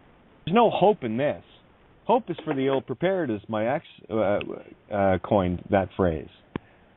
And absolutely, the hope is for the ill-prepared. And I actually wish you would actually listen to her own statements. What are they on? Kate, yeah, you're right. I just got back on the phone, and the experience you had is that surrender, that complete, sweet surrender, and it's when the ego or whatever, the lower part of what we are, when we rise up into that worthiness, and you're right. There's so many things that you had said that I hear. The way you illustrate it and deliver it, it's beautiful.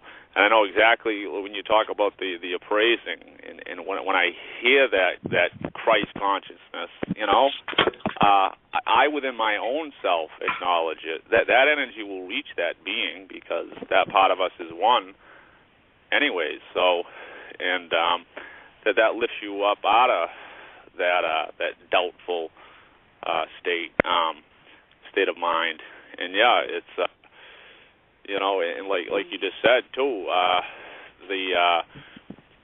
it's just, that's why I say, like, my being, that I am cannot become anything other than that. I have this contrasting experience in mirror, but I'm fully aware and fully prepared in knowing that and delivering that is I can't become anything more than I am. I'm satisfied. It will not increase and it cannot decrease. I can be fooled into the mirror that I'm losing something. I'm losing ownership of whatever it is, but that's all an illusion. That's the construct of having this experience. Well, everything in this realm, in this current situation, is illusion. Now, listen, I didn't want to be on here too long, guys, so please, I've got a handful of people that I need to get in here so that I can actually go off the air. I'm going to say it. I do enough, please. Can I ask that of all, please? Yeah. Thank you. Do a shitload. Yeah. So I just need to hear from the people that haven't been on yet, and I want to hear what is in their hearts as well. So we do this together so that I can actually get into my peace zone. Remember, it's a double up on Tuesday, guys, okay? And thanks.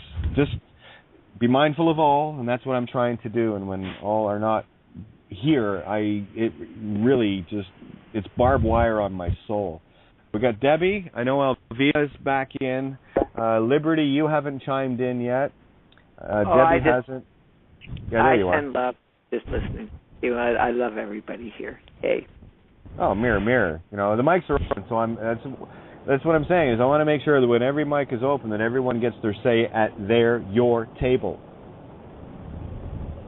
And I don't want to take room from others, so please, others who have not spoken ever or are new, please come in because it's so sweet out here.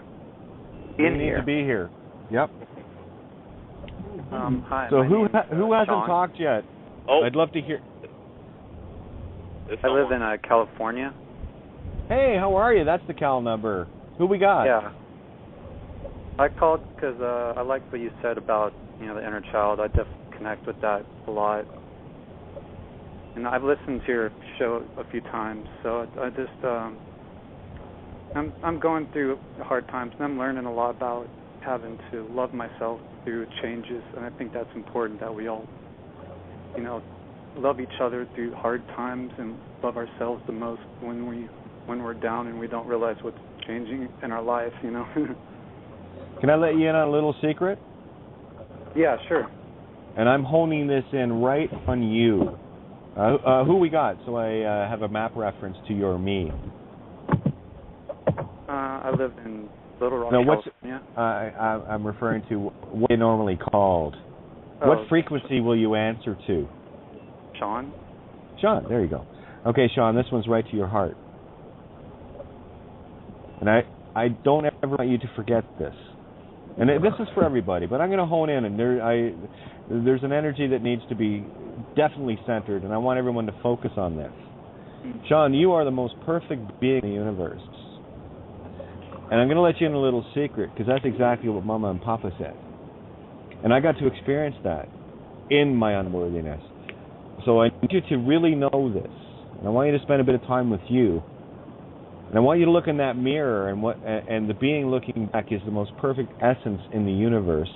I know, because you're me. This is the message that comes from the heart of all creation. You are absolutely perfect. What we have experienced are the contrasts in our lives to give us the sense of who and what we truly are, to give us our sense of purpose that we may return home. And on that, I want you to know that. And everything we get to experience individually, alone, at this table, we now experience it alone together. So this is why this is your table, as it belongs to all. So I just want you to know that. And don't ever, ever forget that. Don't believe this. Know this. Fair? Thank you. Yeah, definitely. I've been learning that lesson a lot these past few days. Okay. I just want to make sure that you all know this, that all of you know this. And the only thing that is left to do is to accept the heart of creation. Yeah. That's it. That's it. Welcome, Sean. Welcome home. Yes. Welcome. FT. About time you showed up. So good, man. BFT, baby. BFT. California. Yeah. We love you. We love you. I love everyone here, too. Told you you're special. We all are, in our own beautiful, unique, and only your kind of way. See, that's the joy of creation, is that every one of us has a unique, absolutely our own gift in consciousness to play this game. And that's what we're returning to, that perfect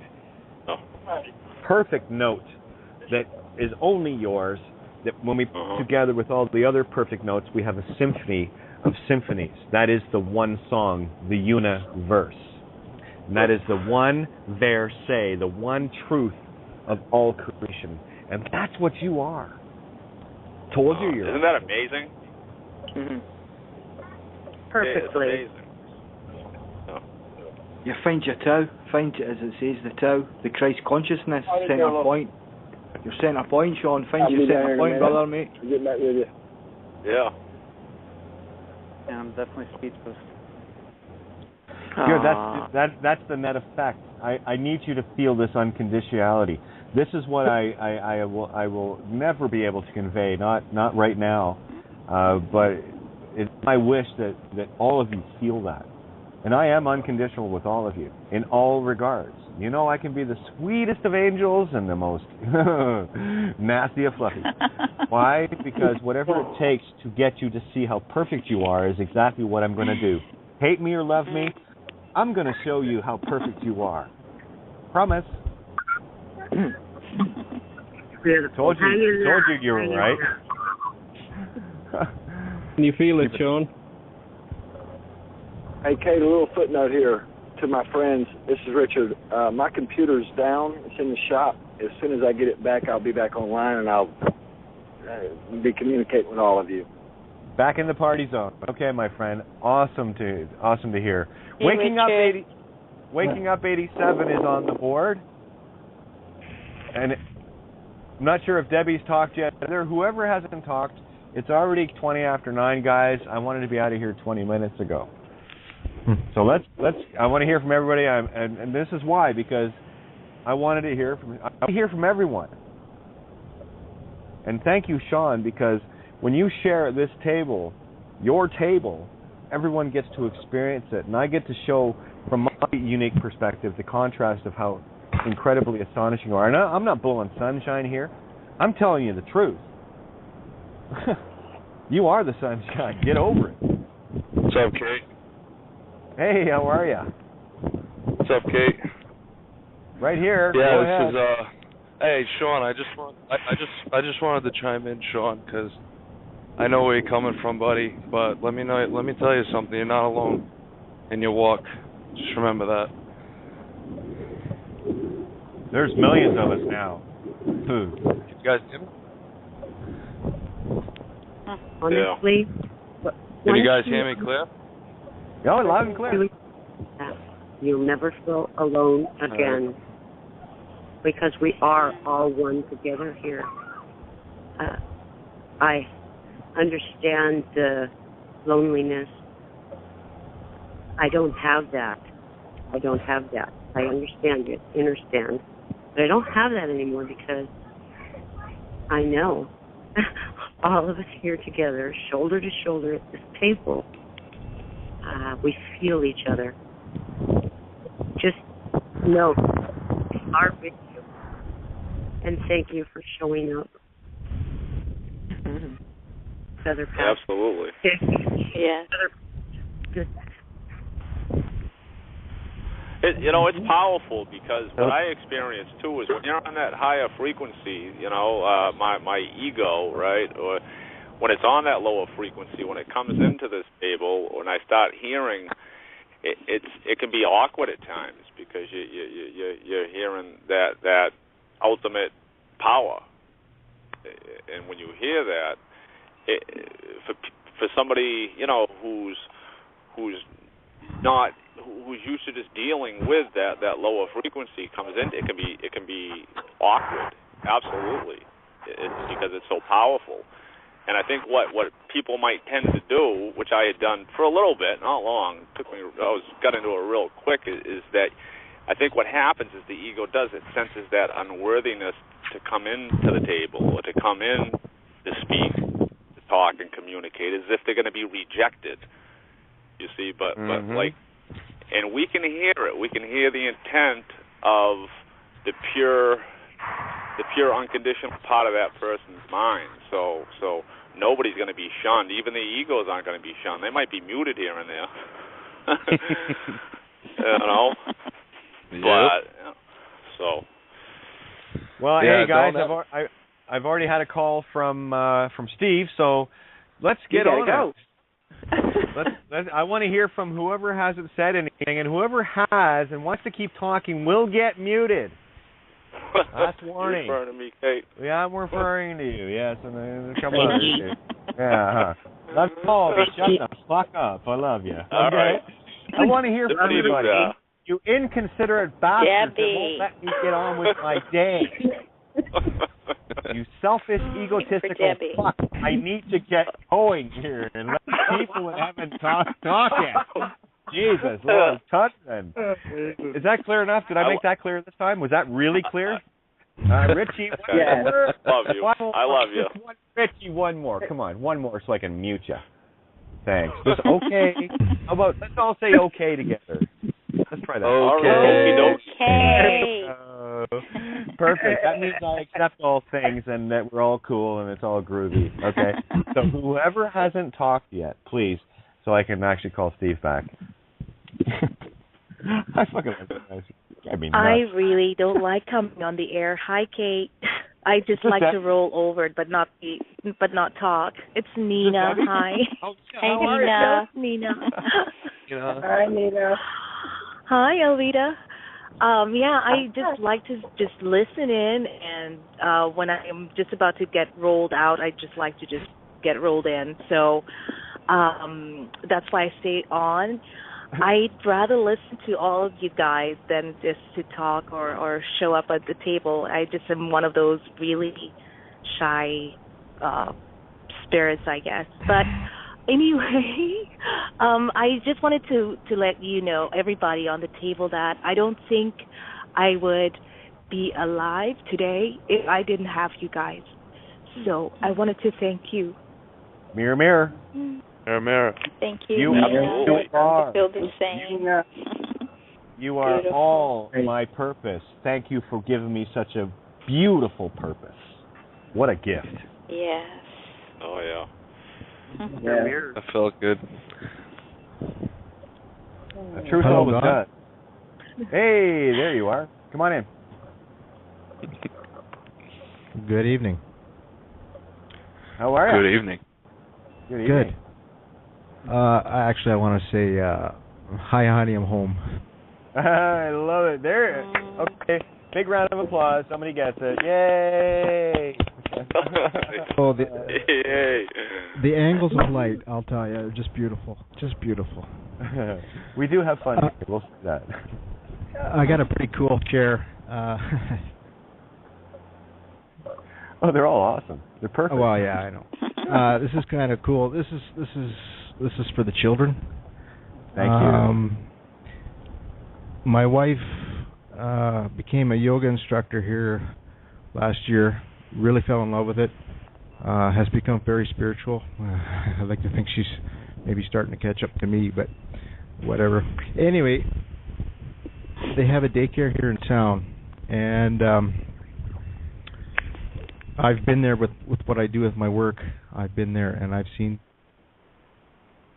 always loved kids, had an affinity for kids. I have two of my own, and blessed with, I know I have been sent to angels, and wow. Anyway, I've been to this daycare and the children, and I've been there, and I just, it's, oh wow, it's so low. The spirit is so low there, it just drags you down. I was walking out of the room, and I just had this, we don't want to be here. We just don't want to be here. And I walked the door, and here they have this. The parents have to be buzzed in, and it's like, oh, this is, and it's, oh. Anyway, I'm not going to stay on that. I'm gonna give you something to go off the air with. I hope pretty good, Kate. Thank you. So my wife, the head of the daycare asked me if my wife would be interested in teaching a yoga session, and I said, oh yeah, she would, not knowing if she was. I'm pretty sure she would, but anyway, she had gone. They had set it up, and I'm a little nervous. Set it up. What she got the kids to do was she went through the alphabet and gave them, like for instance, the first pose was an alligator. Now I'm not going to go through all the animals and stuff that she used, but it would get fractal too quick. Oh, by the way, these are on cue cards if you want to get into some Phoenician. But the last cue card, this is precious. The last cue card that she had here, she called it the zigzag breathing zone. And I'll just read it out to you here. Place your head on a Fred's tummy to form a zigzag.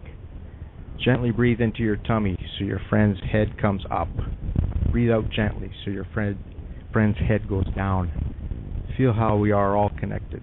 Relax and feel peaceful and happy. And just as a note up to the upper right hand, it's the number 9 cue card. Yeah, go figure. And Q, by the way, of course, is the ovum with the sperm in it. It's all creation. Go figure. I'm going to keep going here. This is pretty cool. They sent her a thank you card, and what they did, just like kids do, they got their crayons out. So I'll share just a few what the kids had said. Chaley, she learned how to be a flower. This one's kind of interesting. I got this card, I think about a week and a half ago, 2 weeks ago, when Paul was talking some bones. This is on the second page. Little Cooper drew skulls and bones. I don't know why. I do know that his dad returned back from Afghanistan recently. So, maybe a little bit of bad vibration in that household. I don't know. Here's an interesting one. Samuel. Little Samuel has fire. With behind the door, a ladder going up. Javon, he's got bars. Little Javon's got jail bars. These kids are seeing this. They know what's going on. Oh, yeah. Little Jordan through a house. a triangular house with a door in the shape of a pyramid, and she's expressed that the capstone has been replaced. With the from way the she drew mouths, this. yeah, from the mouths of babes. Listen, boys and girls, we have to open the door for the kids. The kids are going to bring us home. Keep going. Kids are going to. We're home. Off to the right. We are home. Off to the Excuse right. me, could you see that again? The kid, she drew a pyramid. Well, it's a triangle, but just me looking at it. Oh, by the way, Paul, it's great. You got a fucking great accent. Oh, well done. That was beautiful. To the right of this pyramid, I call it a pyramid. Is of course it would have to be on the right side. Is a heart. Isla, she drew. Looks like to me a horse with a purple heart. And it kind of reminds me of Isla Mujeres, Isle of the Woman, Divine Feminine. Wow. This I could spend hours on this, but I'll quickly go to the last one. It was kind of pretty amazing. Can I ask a favor of you? Yes. Would you? Because I'd really love to get this in a lot more detail. Can you pop back tomorrow night and call in so we can go over this properly, so it's not rushed or feeling rushed? Yeah. Because you're sharing the most profound things. This is exactly the essence of the child within that I want to want to see this. I want to hear this more than anything. I probably won't be able to call in tomorrow night, but one thing I want to share with you, this is magic. Beautiful. This is the magic. This is pretty profound. Probably the day I was asked if my wife would be interested. I wouldn't be surprised if it was the same day that the Kid Cove was thought of. Yes. Here's the reason why. The session took place. We have a new facility in town here. It has 3 shamrocks at the top of the sign. The place is called the Shamrock Center. Can I tell you what's on the water tower here where I am? Shamrock. Big shamrock. Kate, I already know that because I have one too. There you go. The cool part of this is down below on the bottom of the sign it says your place to be, and I'm driving by and I'm looking at the sign. I said, well, fuck. Really? Your place? Of course it is. The Shamrock Center. And of course, just to make sure, down the bottom, Pepsi's got their little logo there with the divine male and female. Yin yang, blue and red. Yes. But this is the really cool part. The daycare center where I live, it's called the Killarney Kitty Corner, KKK. Okay. Just a coincidence. I love these coincidences, you know. Paul, the sound Shem, does that mean anything to you? Shem, yeah, Hashem. That would be Shin and Mem. Okay. Two Hebrew letters, Shin and Mem. Okay, so Hashem Roka, Shamrock. Yes, Spirit breath. that's wow. Boy, Hashem. It's mind blowing, actually. Yeah. Well, again, Hashem. Paul, let's close off on this because this is where the phonics is really going to shine through. I got this really cool gut feeling that there's going to be something really neat here. I'm tying some strings together in my own universe, so if you wouldn't mind, Paul, please. Yeah, okay, that's kind of wild with Hashem, like, really wild, as Hashem would be Aleph, Mem, and Shin, which refers to the 3 mothers, which would be Binah, Tippereth, and Malkuth. That's wild. Can you say we're home? Let's all say it together. We're home. We're home. Okay, can I say one thing? The man who was just speaking, he was speaking about a kid drawing a pyramid with a door in it. Was it a pyramid with a door? A triangle, which to make a door, And what the ladder and the fire was what got me. That was I know exactly what that is. Well, if I could just take it, right? Dalet in Hebrew is shaped like a pyramid or a triangle, and it means door. That's freaky. So the it's shamrock, about the fire and a ladder. That's another. The Hashem Roka is the door. 3 mothers. There it is. The kids also are telling the us purple exactly heart and the horse. The purple heart and the horse. And the other kid might like pirates. No, I wouldn't say that. I would say that kid's probably he's feeling you could say the trauma coming from his father. Do you know what I mean? Or the bad vibes, and he's picked that up, and that's really, really a shame for that child, because once again there's a young child who's picking up on bad vibes because some rich freak wants to go stealing other people's land and oil, and we have to go and do it once again. Do you know? Yes. It's all good. Could you take a picture of the pictures and maybe post them on Kate's Facebook? Yeah. Sorry? Could you take a picture of the pictures and put it on Kate's Facebook? So I don't have a Facebook account. I could probably set one up. It's actually pretty profound.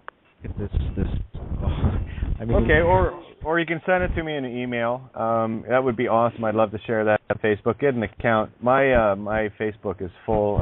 I've got, I think, about 7 or 8 waiting to get in. I'm going through to find old deactivated accounts so that I can get everybody in, and that's very time-consuming. But by all means, if you could do that, it'd be awesome. The email is katierenee@live.ca. KATIERENE @live.ca. So it's Katie Renee, 1 E. I use both versions, the male and the female version. My Skype is the female Renee, and the email is the masculine. Sound. It's a singularity. Isn't that funny how that works? Yeah. Just a coincidence. But again, guys, on that note, I'm going to roll out here and bestow upon you the gratitude of infinite proportions, and it's real, which is really cool because I know what it is. So have that wash over you in greatest appreciation. And you want home?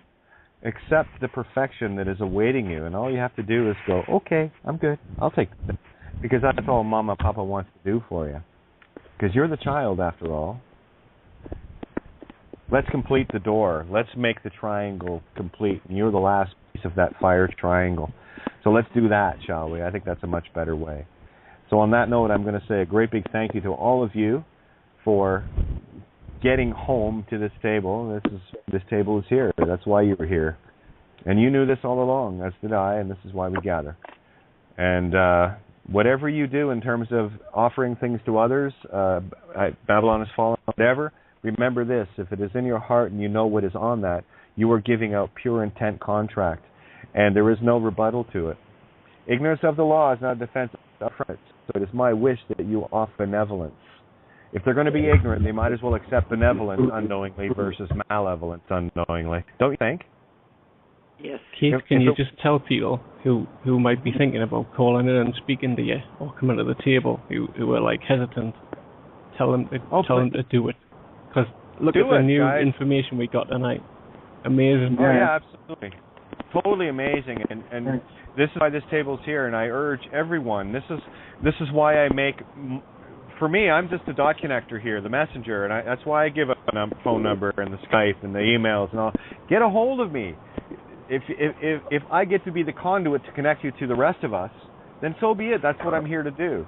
I'm here. I cannot say I'm here loud enough from the highest mountain tall enough. So please, come home. Mama and Papa's waiting, and oh my goodness, please, you need to come home. You need to come home. That's right. Mama said, get your ass home now. And thank you to all of you ones. Dinner time. All come free. Okay, Mom. It's okay. I'm coming, Mom. It's all good. Are you hungry enough for love? Then come home. And on that happy lights are on, Alvita. Yeah. Yes. Exactly. Hey, everyone. Good night, all. And we'll catch you guys tomorrow night. Remember, 7 nights a week, so I don't know why the panic is always there. But anyway, we're here 7 nights a week. The last show. Yeah, everyone. Well, it is the last show until the next one, so chill. It's all good. Much love. Good night. Much love. Good night, Colleen and everybody. Bye-bye. Good night, everyone. Much love. You're listening to Kate of Gaia on Critical Mass Radio. The game is up. Now, it's our turn.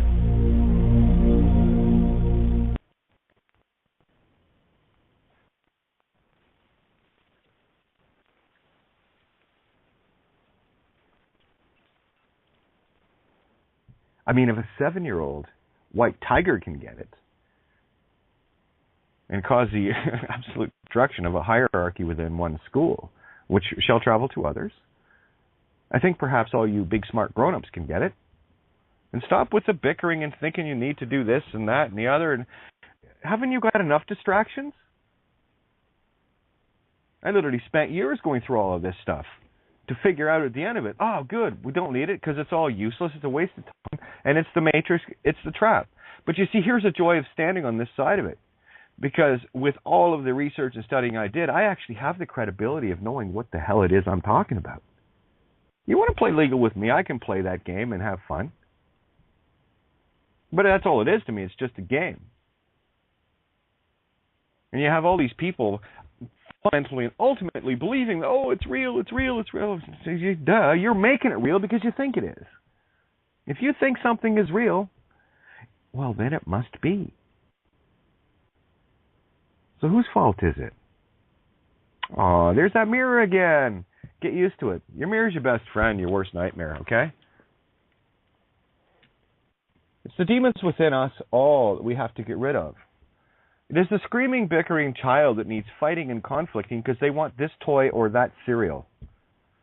And that's what I see in the likes of all those that are still playing legal matrix head games that haven't a clue as to who they are. The joy of getting this is the simple fact that anything attached to that legal name, i.e. any registrations or whatever, can't be touched either. Because they can't get to that until they get to you. So what does that mean, Kate? What does that really mean? Well, that means if you've got something going on, say a foreclosure or someone, car or whatever, it doesn't matter. Children, getting your children back or whatever. And these are your issues, okay? So don't be coming to Mama Kate and saying, Kate, how do I do this? I had to figure out my own stuff. You've got the keys to the game. It's time to start asking yourself the questions. It's time to start confronting your own fears, your own responsibilities. Because the truth of the game is so blindingly simple. The house of cards collapses. Well, imagine the start of a house of cards against a hurricane. And you'll come sort of close to what I'm trying to share, how powerful this is. I've lost count of the number of people that have come on here to share their stories. And the sheer bliss and glee that they experience, understanding the true power of who they are. You see, it's at that point, when you know who you are, and you're not the legal name, and just for ease of really getting this, think of something completely different for yourself in terms of a name. Something completely different. Create your own name, temporarily or whatever the case may be, to separate your mind from that legal fiction that was never your creation anyway. Mom and Dad gave it to you. System stole it. And in the process, hijacked your body while it was still floating around in Mama's belly. You want to read about that, it's all on my website, kateofgaia.wordpress.com. So the answer for me is quite simple. And of course, people will continually bang on my door, but I'm going to tell you all the same thing every single time. Get to my site, read all of the things there, and then call me. And I'll tell you what's going to happen. I'll tell you exactly what's going to happen, because it happens every time that people actually take the responsibility upon themselves to wipe their own asses instead of waiting for Mama Kate or somebody else to wipe it for them, because I certainly won't. They tell me the same thing. I get it.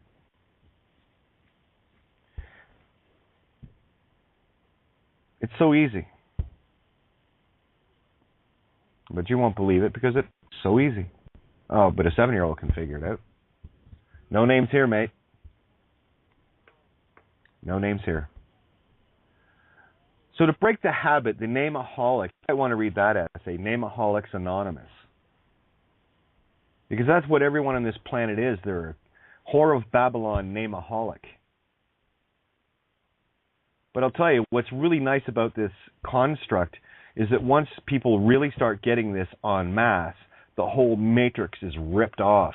And any and all fraudulent claims, because that's what this whole system is based in. It was built in fraud and deception.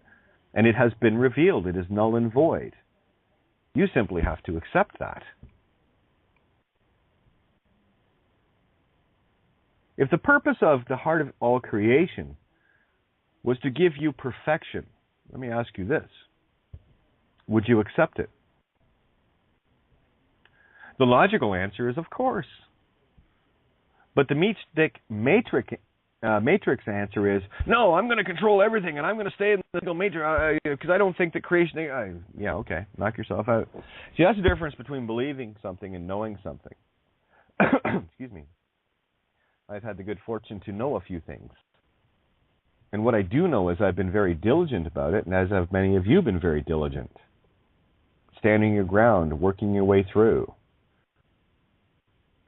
And one of the biggest joys that I experience is from one day to the next, being able to compound on everything that's already been done, to eliminate that because it's an even better answer. It just keeps getting better. But the answer to the system is very simple, and you're the one holding the thread. You're holding the key. You answer to that legal name in any way, shape, or form where any assumption or presumption can be gained. Take your lashes. Or not. If it's on paper, it's not you. That is system. The veil that covers the system is paper thin. Do you think you might be able to punch through that now? No, the sovereigns and freemen, they're all building castle walls around themselves. And then they're bitching because they can't get through to the other side yet. Well, you got to see how thin the veil is first. And that veil is getting thinner and thinner. And the paper veil is merely an allegory to the effect that has been caused by the spiritual intent that we have been doing to make the veil paper thin. So it is all being played out like this. See it anagogically. See it from a very high position of cause. Look at something that happens in the world and then ask yourself, how did I cause that? Because you did.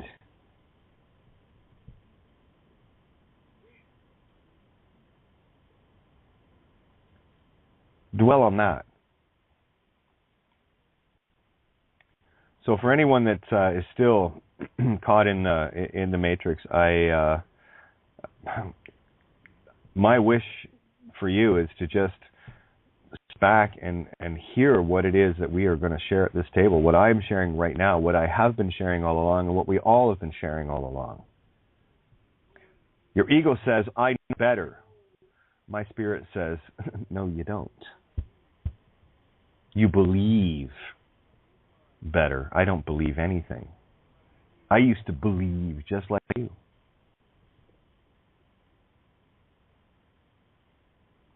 I also find it interesting when I get asked questions. And people simply don't want to hear the answer. It's not because they don't want to, it's because they can't. And this is a no harm, no foul. And if any offense is felt or or taken, well, that's you. That's your ego. I'm coming at everybody from a benevolent perspective only. It is my intent to set humanity free. What's yours? Is it all about you? Gimme, gimme, gimme, I need... You're listening to Kate of Gaia on Critical Mass Radio. The game is up. Now, it's our turn. Good evening, welcome to Outside the Box. Yours truly, Kate of Gaia. You know, I love that just before the show, that little, yeah, here we go, you know, that, how would you put it, a little rush, you know, it's just a little show rush. It's not like it used to be, like, oh no, I'm going, you know, but now it's really cool. Anyway, yeah, it's awesome. So, welcome to Outside the Box. Yours truly, Kate of Gaia, here on criticalmassradio.co.uk, and had a wonderful afternoon chit-chatting and chat-chitting and whatever it is that we do here. As we bust open the Matrix and destroy it and bring heaven here. See, this is a big joke. This is part of my little journey on the other side last night. I'm in school. It's awesome. You see, the churches and religions teach that when you die, you go to heaven. Duh. No, you don't. You bring heaven here. That's the joke. And that's what's happening. Heaven is on its way. And you should see the excitement. Anyway, that being said, we'll save that one, because I know we get a lot of new listeners here that aren't quite ready for the real reality just yet, while they're still stuck in the Luciferian matrix. Call it legal, call it commerce, call it system, whatever you want. It's a very simple answer, and this is one of the things that I come across so very often, and it's very difficult to convey this truth, and it's absolute. It's the system killer.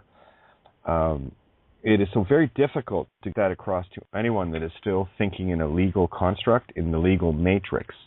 And I know many of us have been through that, seen it. I mean, I can sit down and talk fluent legal in any sense with anybody, but I would never, ever, ever waste my time on that nonsense again. And it was only because of the in-depth study to see how tricky the matrix is, so it could be dismantled from the inside out, that we finally, and it was always the same answer all along, and deep in my heart, I already knew this. It was getting really back to the spiritual aspect of what's going on here, because everything in the legal matrix forces you to stay in the physical conflict. There is nothing spiritual about court. There is nothing spiritual about cops and their absolute necessity to get you on the Narmer palette, or what they call the book of the dead, you know, book 'em down. Yeah, that's what the book is. They're putting you on into the book of the dead, and by your consent that you do it. And this is the big pill that people have to swallow, is done it to yourself, and it was done in ignorance, but we're not ignorant anymore. So this is where you just have a big cry, you know, go off in the corner and pout and throw your tantrums like the rest of us did, and go, oh my, and get all that shit out of you, and then go look in the mirror and then tell yourself it was my own damn fault. But that's okay. That's what the game is about. And it will be your own damn fault that you got out. It was your fault you got in, so let's put that in neutral and get out. It's really simple. I want, if anyone doubts this, I want them to consider this. You find me something in the system that does not require, out of absolute necessity, the legal name, dead fiction, in order to operate. The whole system is based on it. It is the linchpin to the whole matrix. And all you have to do is know yourself. If it's on paper, it's not you. That pretty much makes it clear. See, that's the papacy or the papacy. If you're living, breathing, again, and it goes even deeper than that, but let's just keep it really simple for those still thinking they're all just physical and there might be a spiritual thing going on, thoughts that, there's something bigger and of course there is. But let's keep it really simple here. If it's on a piece of paper, it's not you. And here's the problem that the system has, and it is a nightmarish problem. If but one shall awaken problem. If they don't have you to solve this for me, Or is your perspective a little grander than that?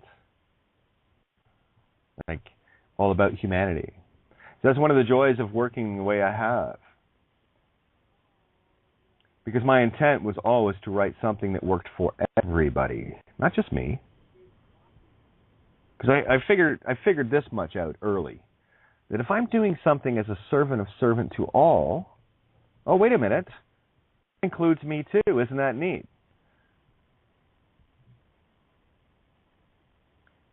So change your intent. And any emotions that you may feel listening to anything that we talk about on this table, that's your issue. That's your ego.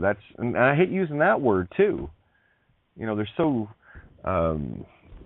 these campy labels, but there's really, it's the only way to try to describe this where people have a common understanding as to what something means. So I work with the common understandings, and then I go a whole lot deeper, especially with Phoenician and decoding the words. Oh, what's that, Kate? Well, get to my website and read. Because the whole matrix you are fumbling your silly ass around in is based on it. If I can assume and presume any spelling through any sound that you are saying, then I can own your intent. If you would like an example, here is one. I love the free man. I do not consent. You're cooked. I had you at the first word. What do you mean, Kate? I? Is that the one inside in your head? Two eyes in your head? Or is that the self, or is that the I, Captain? In Ireland, that's how we say yes. I. Actually, it's like that. And in Japan, it's hi. See what I mean? It's about the sound.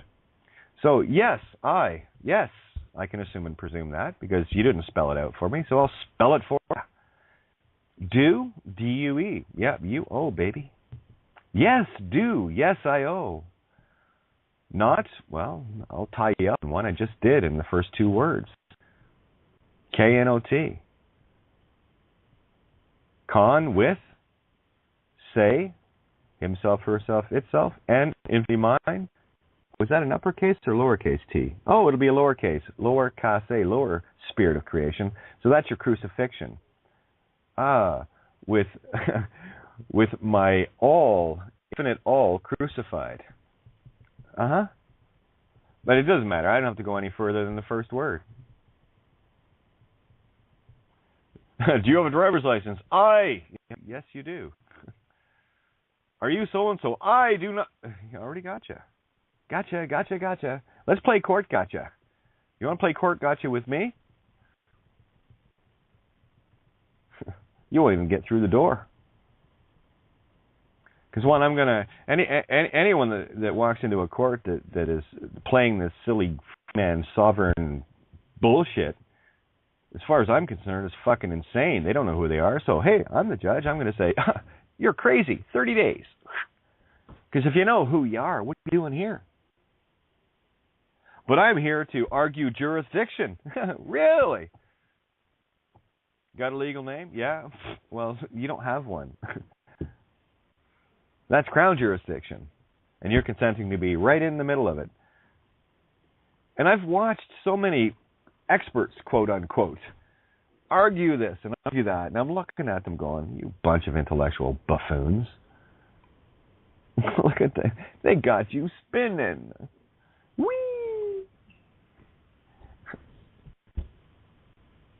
Oh, don't worry. I don't play light on this one. When I see an idiot in action, I go, hey, look, there's an idiot in action. You know how I know that? Because I used to be one. So you get a really cool contrast. This is why the mirror is so beautiful. I can look in my mirror anytime and go, yeah, I was a real idiot. Yeah, I was a whiny bitch. Yeah, I was this. And I'm still working on stuff. Of course. The sole force consenting to be their dead legal fiction, then they cannot feed on you. I urge you to watch Daybreakers, 2009 with Ethan Hawke and Willem Dafoe. If you want to see Earth in its present state. And the good news is there is a cure. we have one of these little cures going around. You might have heard about it, called Babylon Has Fallen, which is essentially just a very simplistic synopsis of the last 4.5 years of my work in one page. And, you know, I not so much anymore, but I still get the occasional message regarding legal stuff, file this and file that. And the only thing I'm going to tell anybody, and it's the only straight answer I can give, because the answer is there. You just got to work your way to it. Just go to my website. It's actually yours. The writings are yours. If the concepts resonate with you, and you would share them in the same words once you get the aha moment within them, whose words are they? Well, they're certainly not mine. The concepts of truth belong to all. Well, unfortunately, we're kind of, stuck in this very limited construct of needing to write it out, and of course things can be misunderstood, misinterpreted, and whatever. But I got to tell you, once you get this, the sigh of relief you have, I mean, you've got to really get this, but the sigh of relief that you have once you do, knowing that the system can never touch you again. Think about that. Someone had texted me regarding a friend who was I guess, going in regarding some sort of marijuana or cannabis growing thing, and has negated being the name in the court. And of course, he left, and arrest warrant was put out for that name. Okay, now I really look at. Okay, I'm going to get real blunt here, guys. Look how fucking stupid people are. Have a look at that. You're standing in a courtroom. Visualize this. You're standing in a courtroom, and you don't consent to be the legal name. Next thing you know, the judge puts out an arrest warrant for the legal name, and you walk out. If there's an arrest warrant put out for you,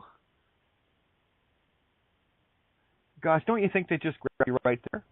Arrest warrant not needed. I mean, the courts are filled with cops. What the fuck is the problem looking at that? Look at the reality of this. And the only thing that you need to do from that point forward is never consent to the name again. And they can go chase their ghost. Because that's what it is. It's dead.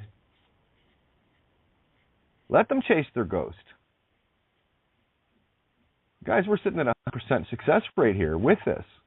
For those that get it, they get it. And ne'er the system comes near them again. But think about that. Someone standing in a courtroom, won't answer to the name, won't consent to be the name, and then Judgy Poo decides to put an arrest warrant out on the name, and the individual that won't answer to that legal name walks out of the courtroom through all sorts of court cops. Do you see how stupid and crazy that is? So who's who and what's what? Big clue. If you answer to the name, you get to be the game, as in prey. And this was the fundamental. I'm going to go right to this example. This was the fundamental flaw and I won't call it a mistake, but this was exposure of this contrast with Santo. When they came to his house on video, all he had to say was, no, that's not me. But, of course, holding on, well, I'm Santo Panay. But it doesn't matter, you see, because they can be assumed and presumed to be the same thing that's on a piece of paper. So if someone ever asks, anyone from the system ever asks, are you so-and-so, the easy answer is this. Just say no. Nah, no names here, mate.